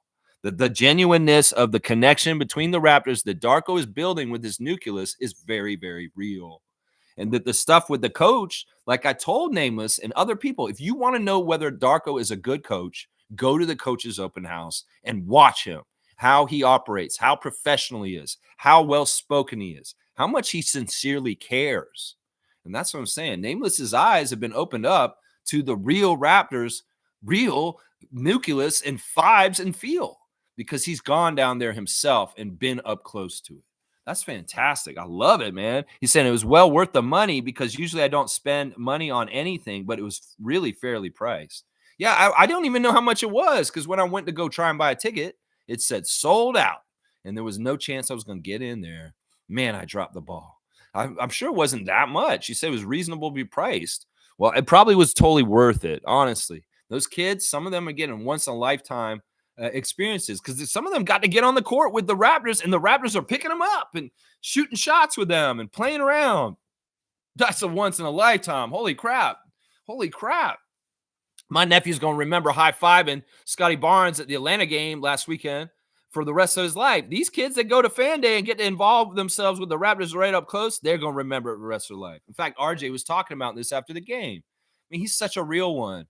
I love when you hear RJ in an interview, he says, you know, I grew up in Toronto and as a Raptors fan, and I remember coming to events like this. In fact, I came to events like this and I met Chris Bosh and DeMar DeRozan when I was a kid. Of course, I was in a lot of this stuff because of my dad and having access because of my dad being involved in Team Canada and basketball in general. I had better access to meet people like Steve Nash because he's my godfather and Chris Bosh and DeMar DeRozan. But it had a huge impact on me as a young person, RJ Barrett. And it instilled dreams in me to be who I am right now. So I'm telling you, these kind of fan days matter. And like RJ said, the next me could have been at the Fan Day yesterday come in and interact, and dreams were cultivated to go for an NBA career in some of these young people that were at Fan Day yesterday. So RJ has a really cool perspective of the whole thing, being where he is now and being one of those kids before. And I love that. And once again, it warms my heart so much to hear young Canadians from the Toronto area talk about being Raptors fans and becoming NBA players. It's huge. It's a huge thing because that's loyalty. It's the same reason why Vince and Tracy went to go play for the Orlando Magic. Is the same reason why Kelly and RJ are playing for our team right now. And we need that advantage in our team, in our culture. We need our local homegrown talent that has allegiance and loyalty to our area, like a Eugene Omoruyi, like AJ Lawson, because everybody else gets those sometimes. There's LA kids that stay loyal to LA, like Kawhi. There's New York kids that stay loyal to New York, Florida kids for Florida. Well, we need Canadian kids loyal to the Raptors. And that's how we grow them, Fan Days, and winning championships and having great dunking competitors like Vince Carter. So it's a full circle thing. RJ Barrett at Fan Day yesterday. It's a full circle thing, and it's a beautiful thing to an old Raptors fan like me. 30 years, we come to this. Seriously, there ain't nobody like this in 1996 when we got Oliver Miller on our team. No, there ain't. There's nothing like this on the horizons of long, long decades from now. Now it is here. And that shows how far we've came in 30 years of existence. I love it, man. Nameless, man, this is so awesome. Man, I'm so jealous of you. I'm so jealous of you and Monique right now. I really, really am, man. Man, Kaz is saying that's awesome, Nameless. Sounds like a really good time. Really does sound like a really good time. That Canadian saying now Dallas got too many centers. I'm taking aim at Derek Lively right now. They got AD, Gaff, and Lively. Well, the odd man out's Gafford. We know that they've already been trying to shop Daniel Gafford, and he's the one who's going to be available. They're going to keep Lively with AD. Lively is such a good prospect, and they'd hit gold with him. I don't see them getting rid of Lively the second. And they just got AD. So the odd man out is Gafford. He's going to be the one who gets moved. Trust me. Yeah. Keston, I would cry if we got Lively at that Canadian. They most likely will try and move Gafford. Yeah, he's the one they already designated as being the one they want to move. In fact, I'm surprised they didn't send him in the trade back to LA, honestly. Smooth saying the Lakers really got the face of the league. Luka's going to destroy people. Yeah, I'm not going to get behind that. I respect Luka. I think he's a good guy. I think he's a fun personality. But I think also in some ways he's lazy. And in some ways he's overhyped. And I don't think he's as good as everybody thinks he is. So I'll say that. Especially now he's in a Laker jersey, he's already overvalued than how good he actually is. Once you put on that purple and gold, well, you start to get overvalued around the league than actually who you are. Trust me. That's just how part it comes with being on that team. It's just, Lakers Nation going to overinflate him in some crazy ass ways. They're going to make him sound like Michael Jordan is what they're going to do very soon. Watch. Seriously. Yeah, let's see. Kaz is saying, I hear they might start Lively at center and more Davis at power forward. Yeah. In some ways, some people are saying that Davis should never have been playing center, and that in some ways having Lively there will allow him to play his more natural position of the four, and that's something that's actually he's better all around when he has to do that. So we'll have to see how Dallas utilizes this situation, and that's probably very likely. Yeah, they're not going to say they're going to play AD like a forward. Yeah, and that may be very, very, very good, actually. Kaz saying, I hear they might start. Oh, yeah, I already read that. That Canadian saying, with how bad that Luka trade is, I give him Oshai for Lively straight up. Yeah, I don't know. I don't think Lively's available. Come on, let's be real. They're going to trade their two best young prospects in 2 days? No. Unless Dallas is really stupid. I mean, that lady is pretty dumb. No, they're not going to do that. The Lively, they would really make Dallas fans really miserable if they did that. Seriously, they traded Luka and Lively right in a row. People would be like, what the hell are we doing? Seriously, what the hell are we doing? So we're saying, I can't believe it. Wow. Yeah. Bryce is saying an AD and Lively combo is kind of nasty. That's what I'm saying. Dallas has got a way better defense all of a sudden. And if they have Kyrie, they're going to be able to score. So in some ways, Dallas wins this trade. I'm sorry. It's flashy and it looks good for the Lakers, but in some ways, that's not what wins trades. What makes sense basketball philosophy-wise wins trades. And in some ways, I'm going to say Dallas won this trade. So Dallas fans, don't get pissed off. I mean, I know, I get it. You just lost a generational talent. But you are getting a guy who's considered kind of a generational talent also. He's a top 75 greatest of all time also, apparently, even though I don't totally agree with that. I don't know. I don't think Luka is top 75 all time either because he hasn't done enough in his very young career. Also, yeah. Bryce is saying, let's see. Kaz is saying 5 first-round picks for Mikal Bridges, but Luka's only worth 1, even with Davis in the trade. Nah. Well, there's other players involved in the trade and going in different directions. I mean, the Mavericks also sent Maxi Kleber and a couple other players, and Christie came out of the Lakers too. So there's more little bits and pieces that even things out. I wouldn't compare those trades. The Mikal Bridges trade was absolutely stupid by the Knicks and really kind of a dumb move, honestly. So I wouldn't compare those trades. This move kind of works for both teams for different reasons. Let's see. Carlos saying, "Hey guys, these trade war is getting me anxious. Didn't want to be political on Sunday, but are we going to be okay?"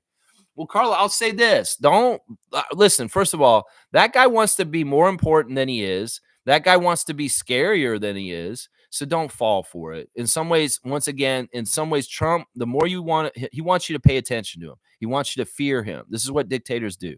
They want you to fear him. So don't fear him. The best way to fight him is to act like he's a joke and just say, yeah, I don't pay attention to you. I live in Canada and fuck you. You're not my president and you're never going to be my president. And we're proud to be Canadians and we have nothing to do with the United States. And honestly, if they want to bow up like this towards us, we'll bow up back. And the way we bow up back, Carlo, is we buy Canadian. We support our country. We love our country. We're proud and patriotic for our country. And we continue to do that. So the best thing you could do right now, Carlo, is everything you buy anywhere has to be Canadian origin and stop buying American.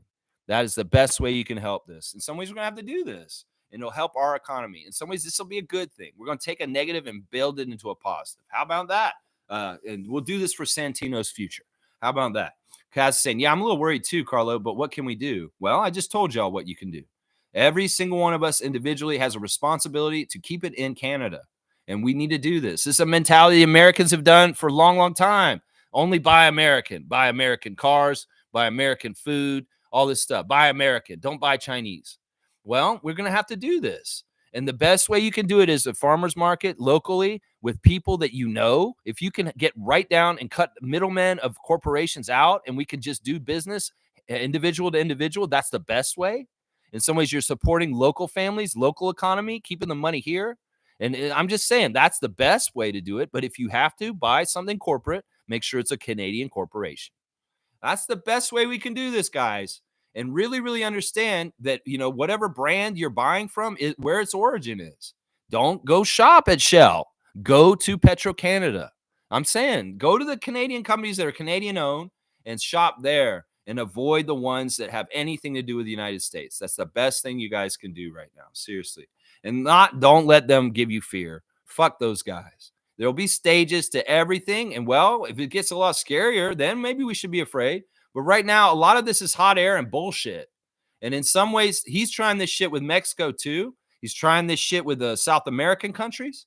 He's a lot of threats. And well, he's going to do this shit. And what he's going to do is he's going to drive up prices for the Americans the most because they'll pay for it too. Trust me.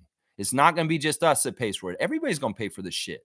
The people that are going to get rich are the billionaires, which is the whole con and scheme of this whole fucking Donald Trump second presidency, is to enrich Jeff Bezos, Elon Musk, and Mark Zuckerberg even more.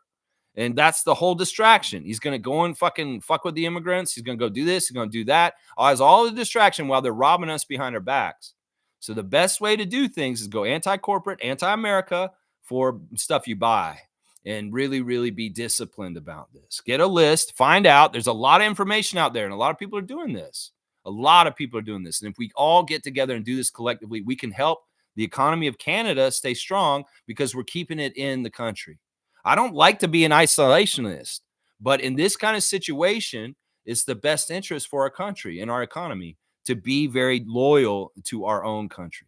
And usually I'm not like this. I'm saying, yeah, go crazy. But if he wants a trade war, he can get it. He can get it. And we can find deals here. You just got to find them in grassroots ways with people that you know on a no-to-no basis. I'm lucky. I live out in farm country. I'm going to be able to pull up to people's front stoops, and they're going to be selling produce this year. And I'll buy everything from a farmer directly. No Galen Weston, no nothing in between. And, if you don't want to shop at Loblaws, you don't want to shop at an American grocery store or any kind of thing, go shop at a place like Vince's. Vince is a good chain. If you know Vince's grocery store, if you have one near you, go there. That's Canadian owned, and it supports local farmers. And it doesn't have anything to do with Galen Weston and lining his corporate pockets and his rigged game up here in Canada. Because it's the same kind of shit up here. You know, there's corporations that are just trying to rake us and shrinkflation, shrinking products and charging us more. In fact, the grocery stores have gotten in trouble for selling underweighted products that are priced and put on the label that it weighs this much, and then they take it to the scale and it weighs less than it says on the product.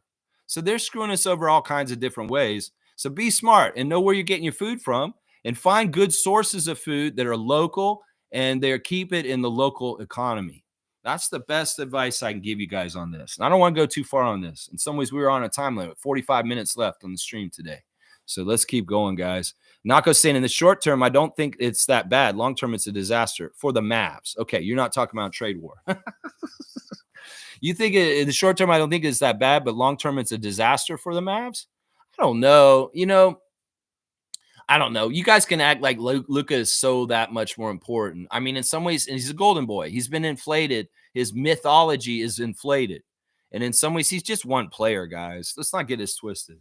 Seriously, he's not like, ooh, all this and that. Fuck that shit. He's not. He's not. You guys can overinflate his importance, but I'm not going to do it. Bryce is saying, I'm sure the Mavs GM will be fired after this year. Maybe. I don't know. Like I said, I don't know. You think just because he traded Luka away, he should be fired? Maybe. I mean, is this the Mavs Rob Babcock? Maybe. Some people might look at this. I mean, is Anthony Davis going to have a kidney scare and then threaten the Mavericks and say, I'm not coming there? You got to trade me to Miami Heat right now? I mean, if that action happens, yeah. If that action happens, yeah. You know, Cass is saying, I agree, Nako. It's like Stargate said earlier, a betting company owns the Mavs now. They just want revenue. That could be, that's actually a really good point. Yeah, because that's who Adelson is. She's a fucking cunt from Las Vegas that owns casinos and is involved in sports gambling like crazy. And a lot of the money she makes from the sports gambling, she funds bombs and weapons to destroy Palestinians. That's just the damn truth, y'all. I'll say it over and over again. It's not popular and people don't like talking about it because they're scared of people, Zionists, coming after them or putting them on a list, canary, whatever, bullshit. No, that's just the damn truth. And in some ways, she's very proud of it. She's very, very proud of the genocide that she funds. And that's just the damn truth. I mean, I don't like talking about the Mavs to an extent, but they got a big trade today. Well, it'll open up my talk about how the owner of the Mavs supports genocide. And I'll do that. Yeah. I'll do that over and over again. Yeah. Let's see. Dak Canadian saying, but you're getting 10 years of Luka versus maybe 5 years of AD. Yeah, that's a good point. I have to remember AD's already 31. That's a good point. Mark worked hard to get Luka. He would have never done that. Yeah, that's what I'm saying. He was loyal to Dirk Nowitzki and allowed Dirk to have his whole entire career in a Mavs jersey. I think he would have done the same thing with Luka if he had still had complete control. Now, Mark Cuban is still involved with the Mavs. He's a minority owner, and he is still consulted on basketball operations. So in some ways, he was involved in this, but he probably wasn't the final decision. Let's just put it that way. Blackhawks saying Lakers kept LeBron because they can't get rid of Bronny. Neil, I'm going to give you a dunk for a silly little joke like that. That's pretty funny. They can't. They should have traded LeBron, but they won't because of Bronny. All right, you've got 2 dunks this year. You're at 6 now. Kareem's here. Good to see Kareem Thomas, the dunk champion. Jerry Jones hacked into the Mavs trade machine and hit accept. Now he's no longer the laughingstock in Dallas area.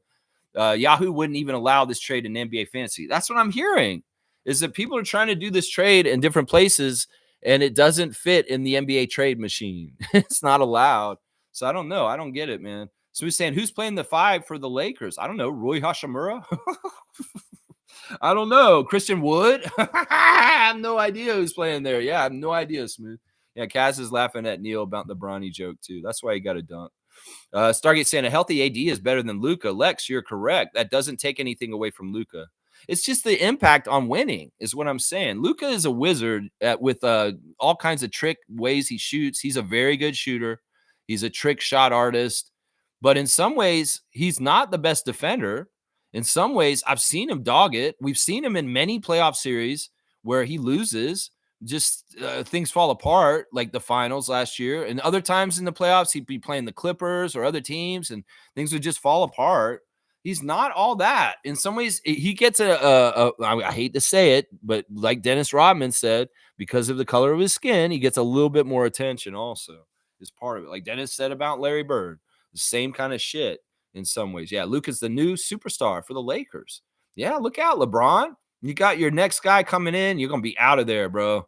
And Smooth saying, I guess the Lakers will trade for JV. This is probably likely. Yeah, I could see this being the answer, is that they're going to go get Jonas Valanciunas now to be on that team with them now because they need a center. I could see this. I could see this. Dat Canadian saying, like I said, we should hunt for Lively. We get a chance. Well, I don't think that he's on just because they made a deal with Luka. I'm going to tell this right now. If they did that too, Mavs fans would probably be like, yeah, our front office needs to be shot if they got rid of Lively too at this point. I don't think this is likely. Like I said, Gafford's the odd man out in that situation. They'll keep Lively with Davis. So let's see. Smooth saying this is the plan after LeBron's gone. Yeah, I can't believe how much we're talking about in this trade, but I guess it's important. It's big news. In some ways, I kind of want to just gloss over it and move on. I don't care about this trade as much as you guys do, obviously. Blackhawk saying Luka has got a toga, is going to have a toga party at Braun's house. Okay. Fiercely saying Lakers now need defensive presence, not offensive. Dallas gets a good return. As Davis always said, his natural position is the 4, and they have Gafford and Lively as 5s. That's part of what we're saying today.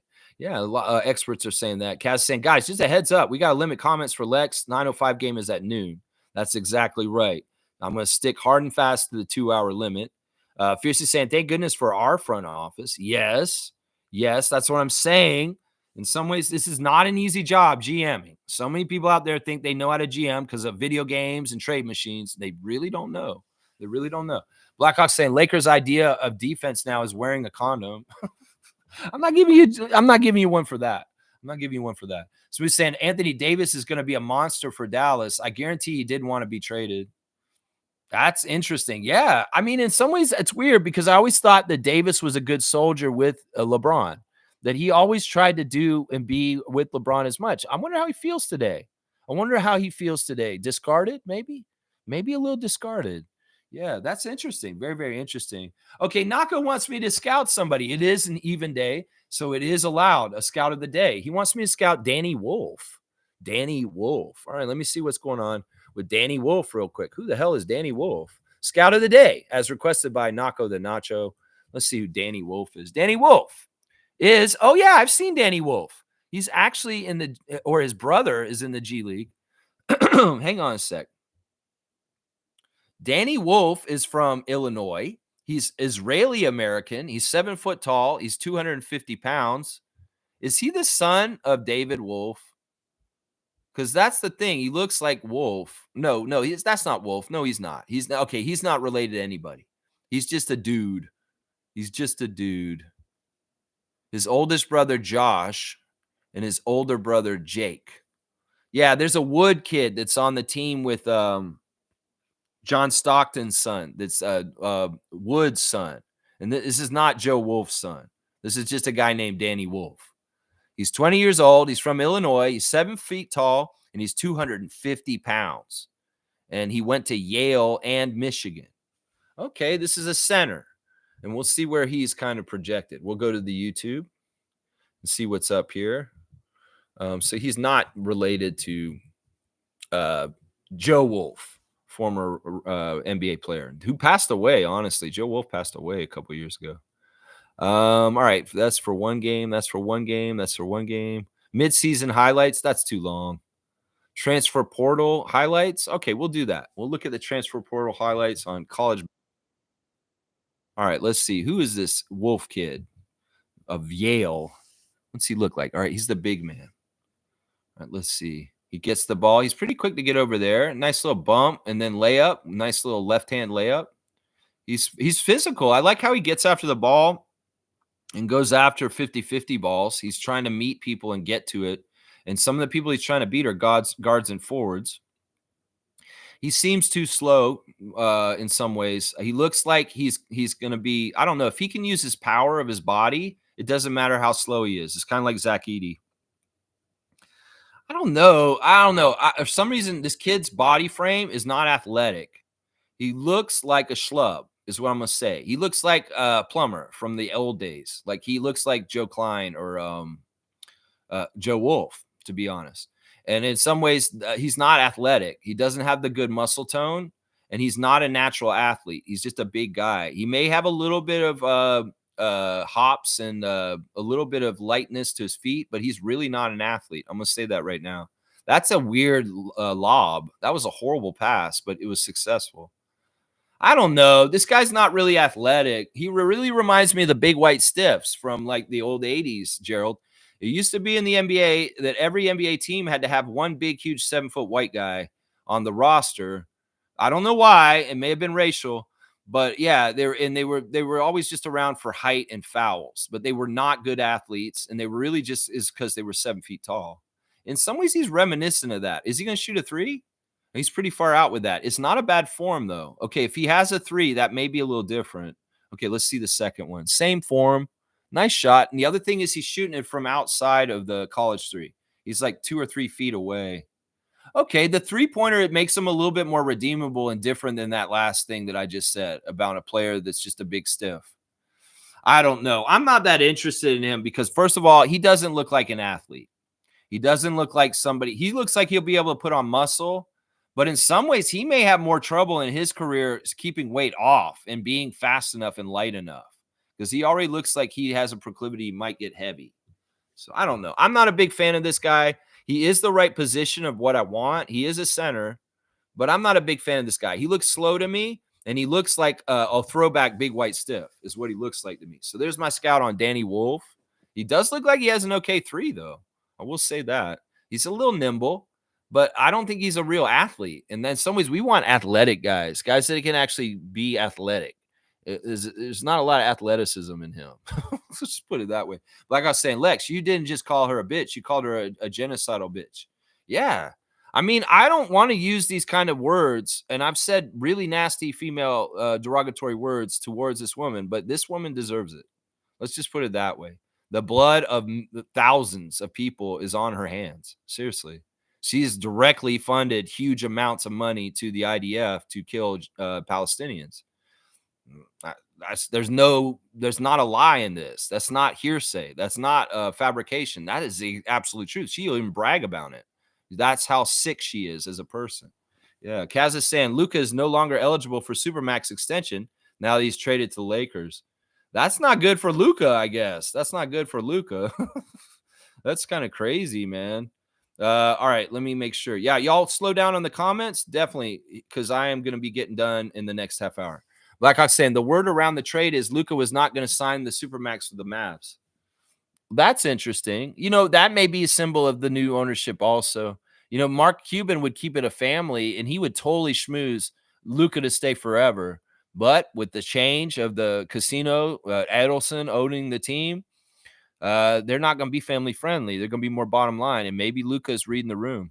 And that's part of it there. Yeah. Let's see. Kareem saying Koloko going from 6 minutes a game to 46 minutes a game. He knew what was going to happen before the season started the season. You're joking. You're being silly. But there's some truth to what you're saying. It could very well be that Koloko a little bit jumps into the void that Anthony Davis has created since he's traded out. So maybe you might be right. I don't know. Koloko may get his minutes increased, but I don't know. In some ways, I'm not hearing wow things about Koloko. In some ways, he's not developing or making big leaps. Like, maybe he possibly would have. He just stayed in Toronto. I don't know. In some ways, Koloko's a sore subject. We'll check in with him every once in a while, but in some ways, his success is not something I'm rooting for. Just put it that way. I don't want to reward a guy who does things like he does. Nako's saying, I'd want to build a team around Luka going forward as opposed to AD. LeBron's the better player. MJ has the better legacy career. Okay, Gerald's very demonstrative with his opinions here. Yeah, well, Luka's got more time.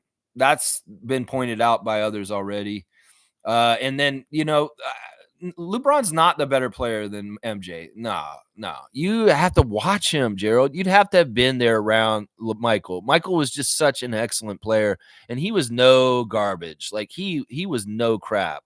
He was such a good player, and he was very high quality. In some ways, LeBron is not high quality. It's really kind of a quality versus quantity argument between Michael and LeBron. Michael's very much quality through and through. He never lost in the finals, 6-0. And most of the years he played, he was absolutely the top best player in the league. LeBron's played a lot of years, a quantity of years, and gotten a lot of points. But a lot of the years he played, he was not the best player in the league completely. There's other guys who showed up and were kind of the face of the league or more important in certain places. Michael, absolutely, the whole entire time he wore a Bulls jersey was up until like, I won't say the whole time. His early years he wasn't, but once he became huge and became Air Jordan and the phenomenon he was absolutely the best player in the league every single year, and there was no denying it. There's a little bit of argument that you can make that there's some players that have played, like Nikola Jokic, playing against LeBron. A lot of people would say Jokic has been better than LeBron in his years in the last 5 years than LeBron has statistically and just as being the best player in the league. You could never, ever say that with Michael Jordan, with Olajuwon around or anything. Olajuwon was the closest at times where they say, oh, Olajuwon's better than Michael. There would be a little bit of a discussion in that way. But honestly, everybody knew in their heart that Michael Jordan was better than Olajuwon most of that time. So I don't know.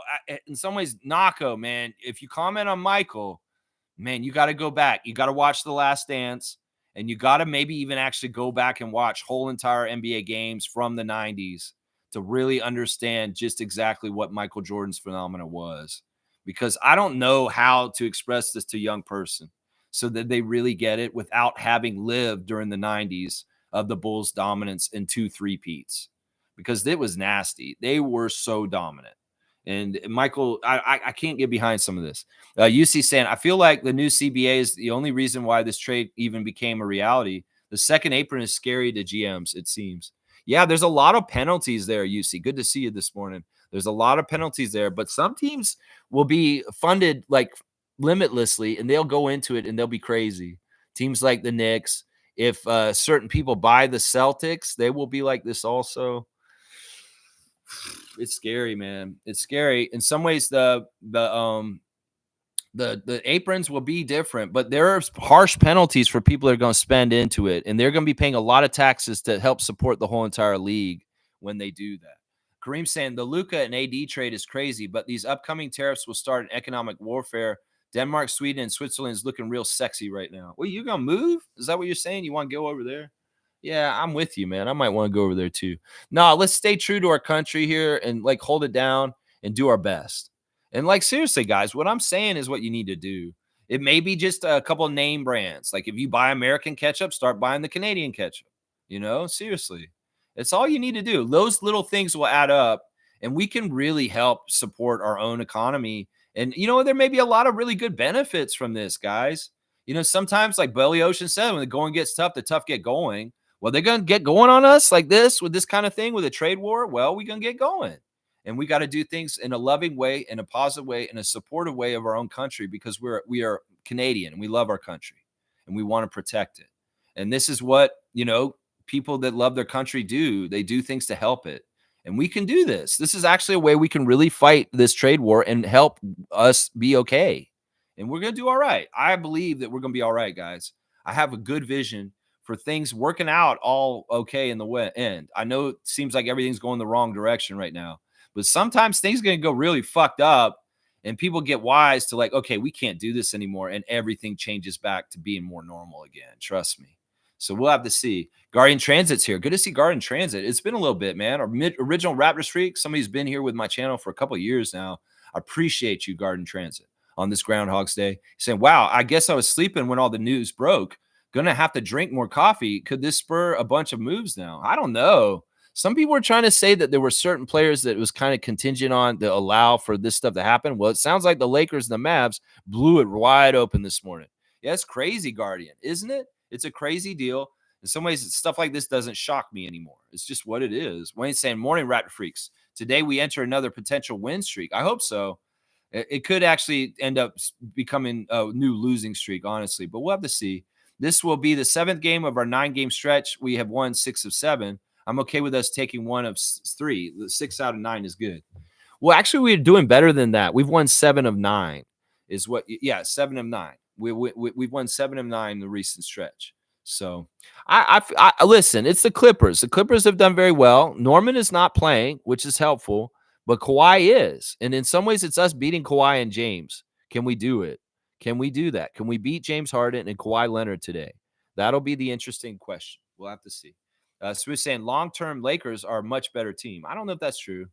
I don't know if that's true, man. I'm not going to say that. I'm not going to say that. All these big flashy moves, sometimes they have no substance. And how many times have the Lakers gone and acquired big names and it didn't went nowhere? Dwight Howard, Steve Nash, Karl Malone, Gary Payton. There's a lot of big, huge, flashy moves the Lakers have had in their history, and they didn't do jack shit, is what I'm going to say to that. Now, getting Shaq, that added up to more championships. That's for sure.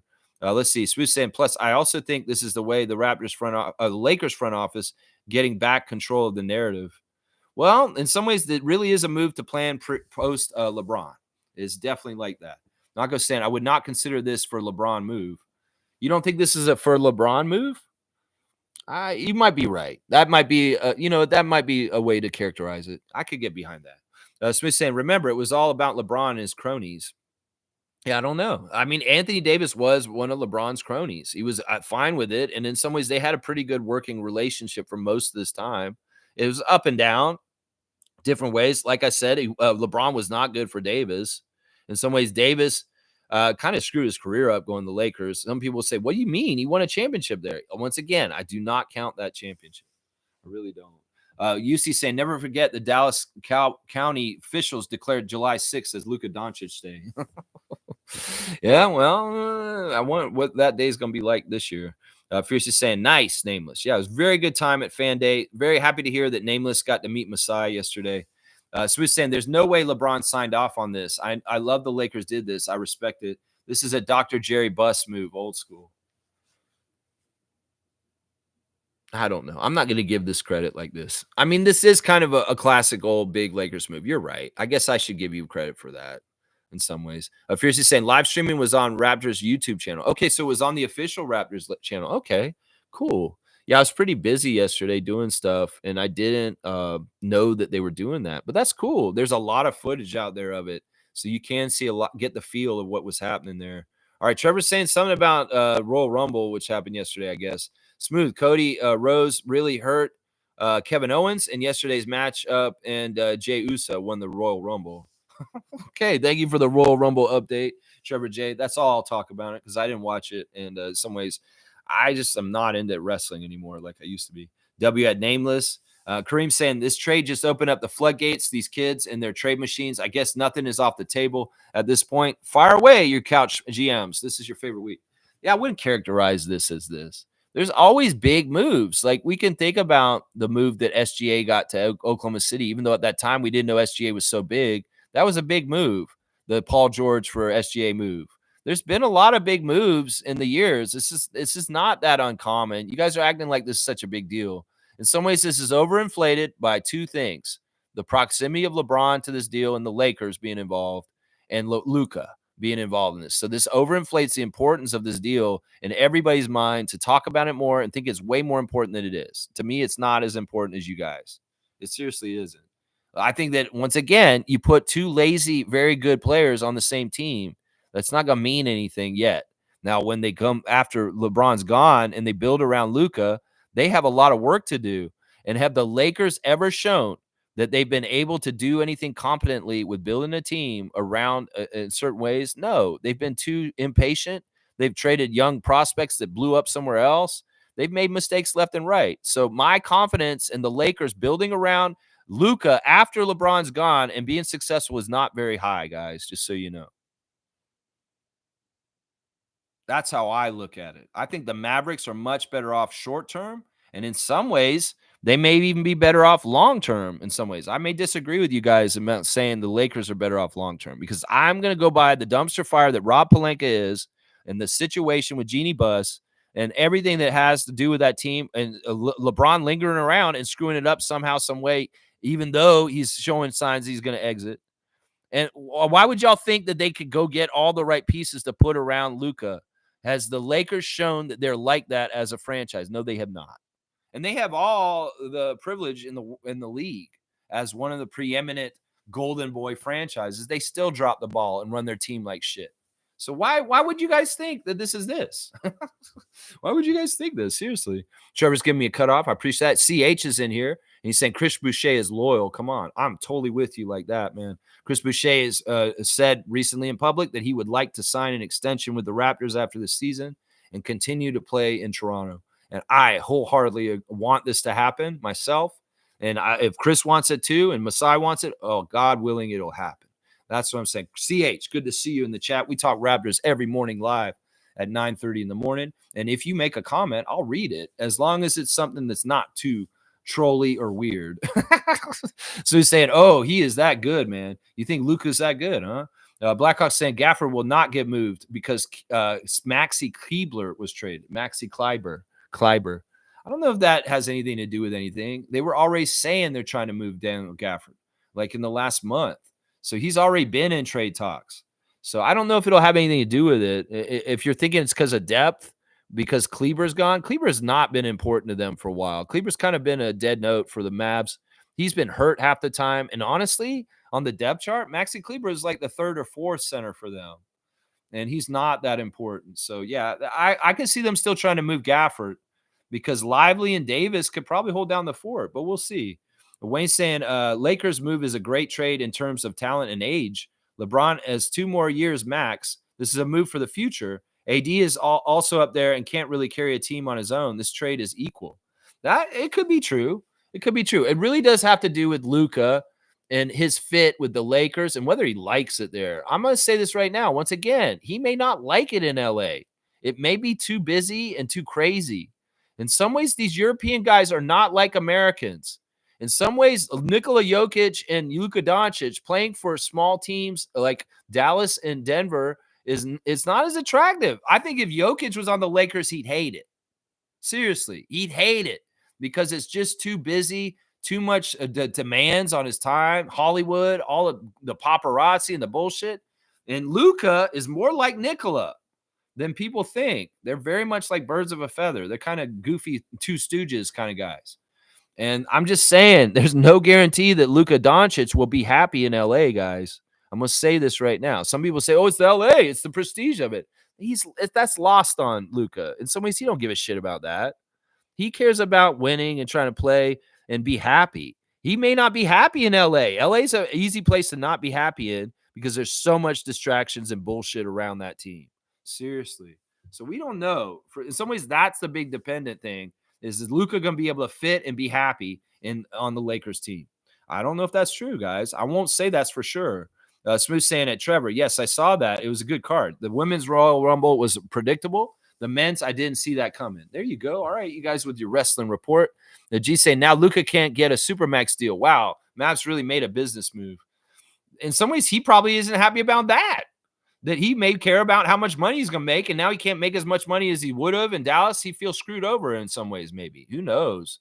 Who knows? G saying Luka's only 25. Dallas may win short term, but Lakers made a long-term decision. He needs to work on his defense to get to the next level. Well, nothing's guaranteed. He's on the Lakers now, but who knows? The Lakers could screw around. He could be unhappy, like I said, and he may not be on the Lakers long term. He may have a little stop here, and they may think he's going to be the replacement for LeBron, but then things go wrong, and all of a sudden he's getting traded out there and he's on another team. Nothing's set in stone in this NBA. Obviously, Luka Doncic is a Laker. Nothing is set in stone, guys. And you know, the Lakers always have plans, but for some reason, because they're toxic and dysfunctional, that shit goes awry often, is what I'm saying. So we're saying it's a win-win trade for both. Dallas balances out their roster, a favorite for the chip, and the Lakers get their new face of the franchise. No downside at all. Well, you guys can look at the bright side, Mr. Brightside. I'm going to look at all the worst things about it and wish for the demise of both franchises. How about that? I'm a Raptors fan. I don't give a shit about those teams. I hate the Lakers. I don't really like the Mavericks either. So let them be shitty. Both of them lose this trade. How about that? That's what I'm saying. That's right. Wayne's saying, stop panicking and eat what you can grow. That's another way, too. Just grow your own food. Grow as much food as you can this year if you have the ability and the expertise to do that. Other trade partners are okay with Canada. Practice self-reliance. Pray for workers at GM, Chrysler, and Ford. Their shareholders need to man up. It's their guy. Listen, whatever happens in the next while, the people are going to suffer the most are the American people, guys. Don't get it twisted. There's already going to be record amounts of unemployment and all kinds of crazy shit that's going to happen as AI takes over more and the billionaire class cuts jobs more and more to save money for themselves and pocket profits. So more and more people are going to be out of work, and more people, like the federal workers, are going out of work right now because they're firing them all, and more jobs will be replaced by AI. So there's a lot of weird shifts going on in the world, and they're scary. You're right. But let's not get it twisted. The people of the United States are going to feel the effect of all this economically the worst. They can act like we're going to feel it here, but Trump's lying. He's going to crush his own people economically way more than he's going to crush us. Let's just say that. You guys can worry about it. In some ways, that's a boogeyman. They want you to be worried about it. The fear is part of the weapon. So fuck that. Fearless. We don't give a shit about this shit. That little orange man, he's not the president of Canada. Fuck him. And, we can do our own independent stuff to be more self-reliant, like what Wayne is saying. Grow what you can, buy local as much as possible, stay local, keep it locally in the economy. It is the best way you can do it. Less corporate, no American. And like he said, there's other countries that we trade with that we're cool with still. In some ways, it's like, look, USA, you want to fuck with us? Well, we'll start buying all Chinese. And yeah, we already buy a lot of Chinese here, and you guys do too. So maybe we'll just go ahead and help China in the global war for dominance of which country in the world is number one on top. USA said they're number one for so long, and it's been true. But that's not going to be true soon if they don't stop fucking with their democracy right now. It'll be China number one in the world rankings as the most powerful, important world power in the world will be China. There's no getting around it. The U.S. has already shot itself in the foot with the election this year. And also the fact that they have totally killed innovation and any reason for anybody to do hard work in the U.S. because they pay piddly salary. You pay for what you get, you fucking billionaire class idiots. And well, innovation goes out the window. China becomes more cutting edge, and they're more ahead on everything than we are at this point. So it's just how it is. You get what you get, capitalism. And your stupid ass shit. There you go. There you go, man. And Wayne's saying, Raptors talk, please. Well, we'll be done soon in a sec. CH is saying JV is overweight too. He's just a big guy. He's actually in really good shape. When we played Washington recently, I was like marveling at the way JV looks at this point in his career. He is so big. And honestly, he couldn't be in this league if he was overweight and out of shape. He would have been found himself out of the league already. So he looks overweight, but trust me, that's all muscle, man. That's all muscle.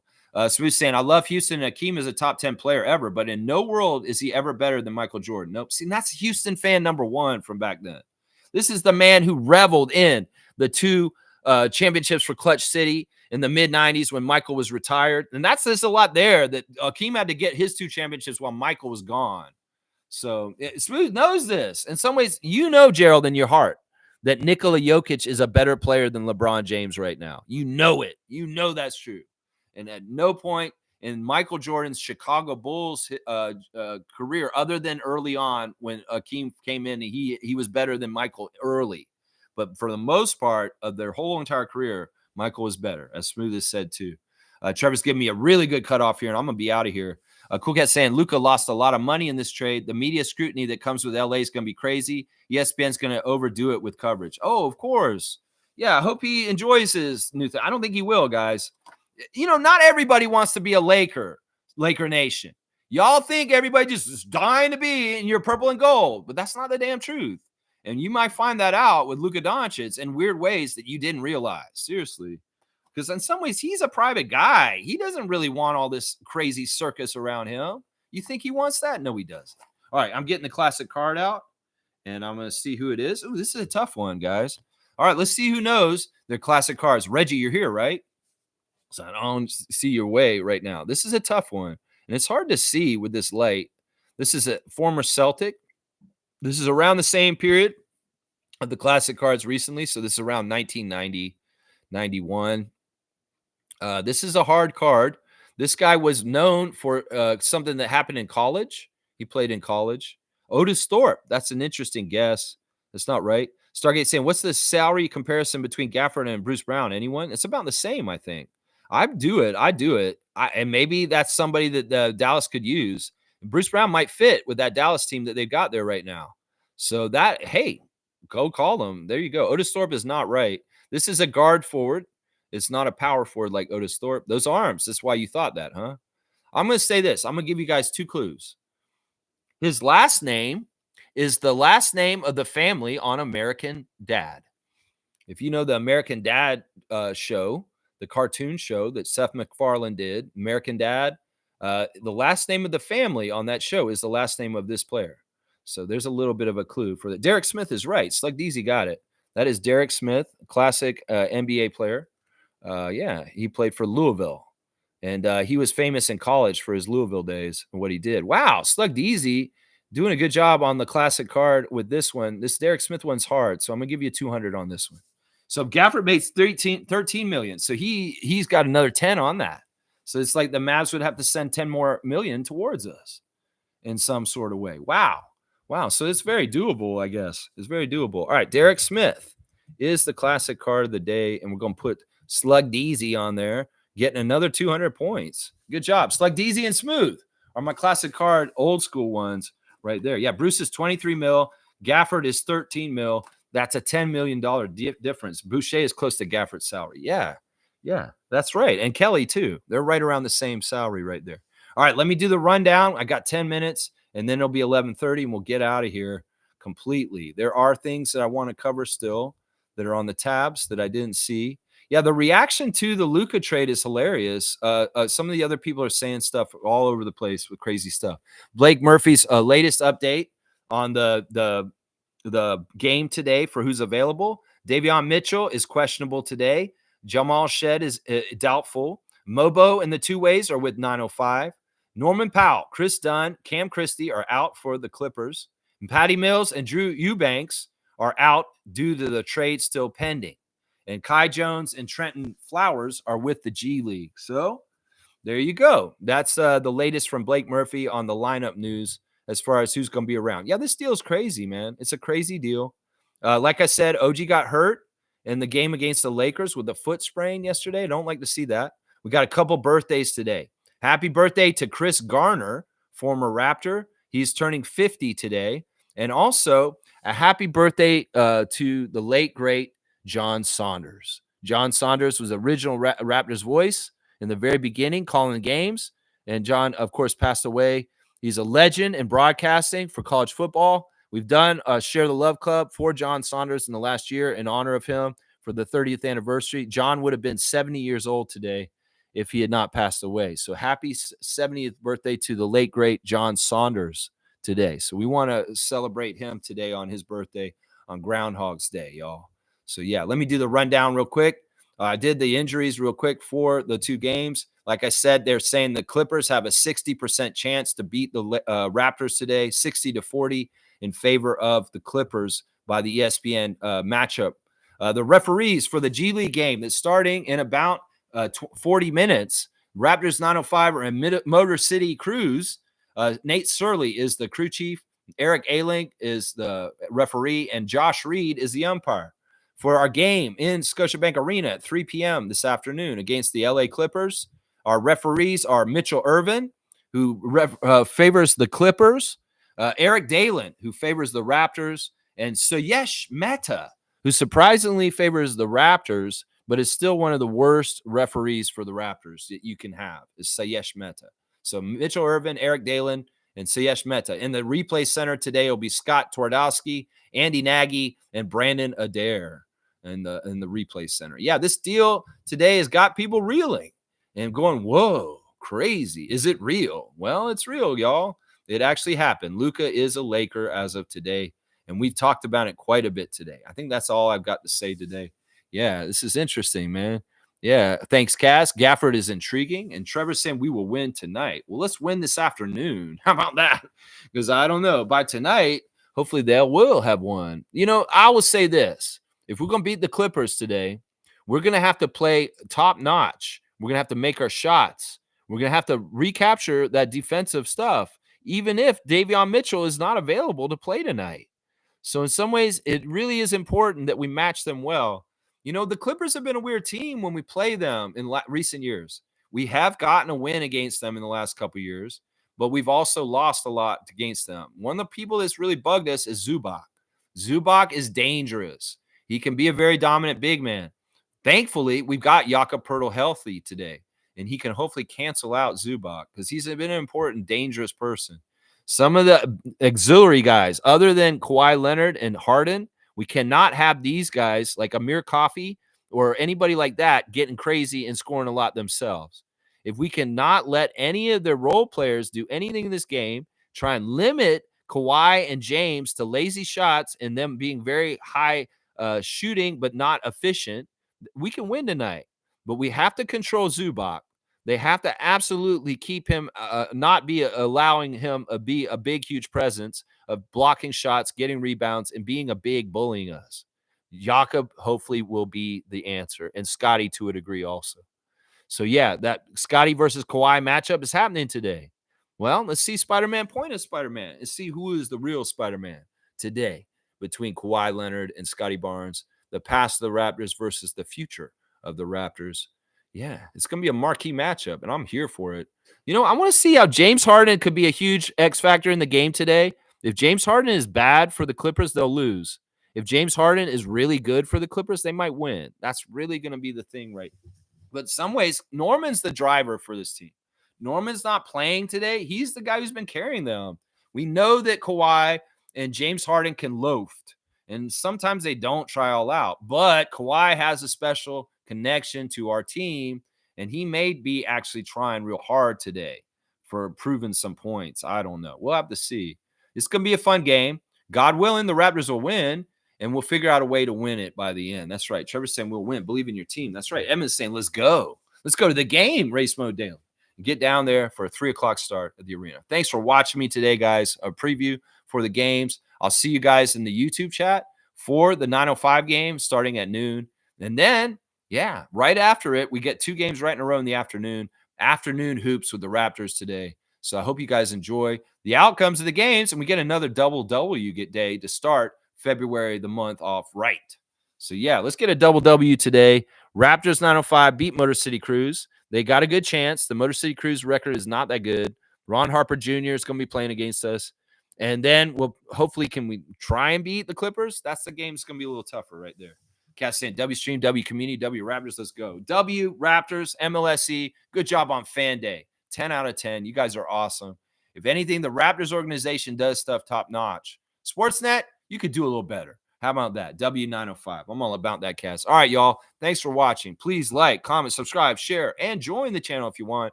Membership does have weird privileges. All right, y'all. I appreciate y'all. I love y'all. Yeah, the world's a crazy place, but take care of your own part of it and do what you can to help in different ways. Buy local, stay Canadian, buy Canadian. That's what I say right now. Fully. I'm not normally like this. People would be like, yeah, no. But right now I do believe this. That in some ways, if we want to keep our country strong and economics okay, we need to take care of ourselves right now. All right, y'all. I love y'all. And I'll see y'all tomorrow in reaction to the 2 games today on Monday morning. Let's go, Raptors. And crowd, you get down there and get loud at this afternoon game against the Clippers. I want to hear y'all be chanting defense. So if you're going to the game today, don't half-ass things. Come there and bring the energy right so we can beat Kawhi today, all right?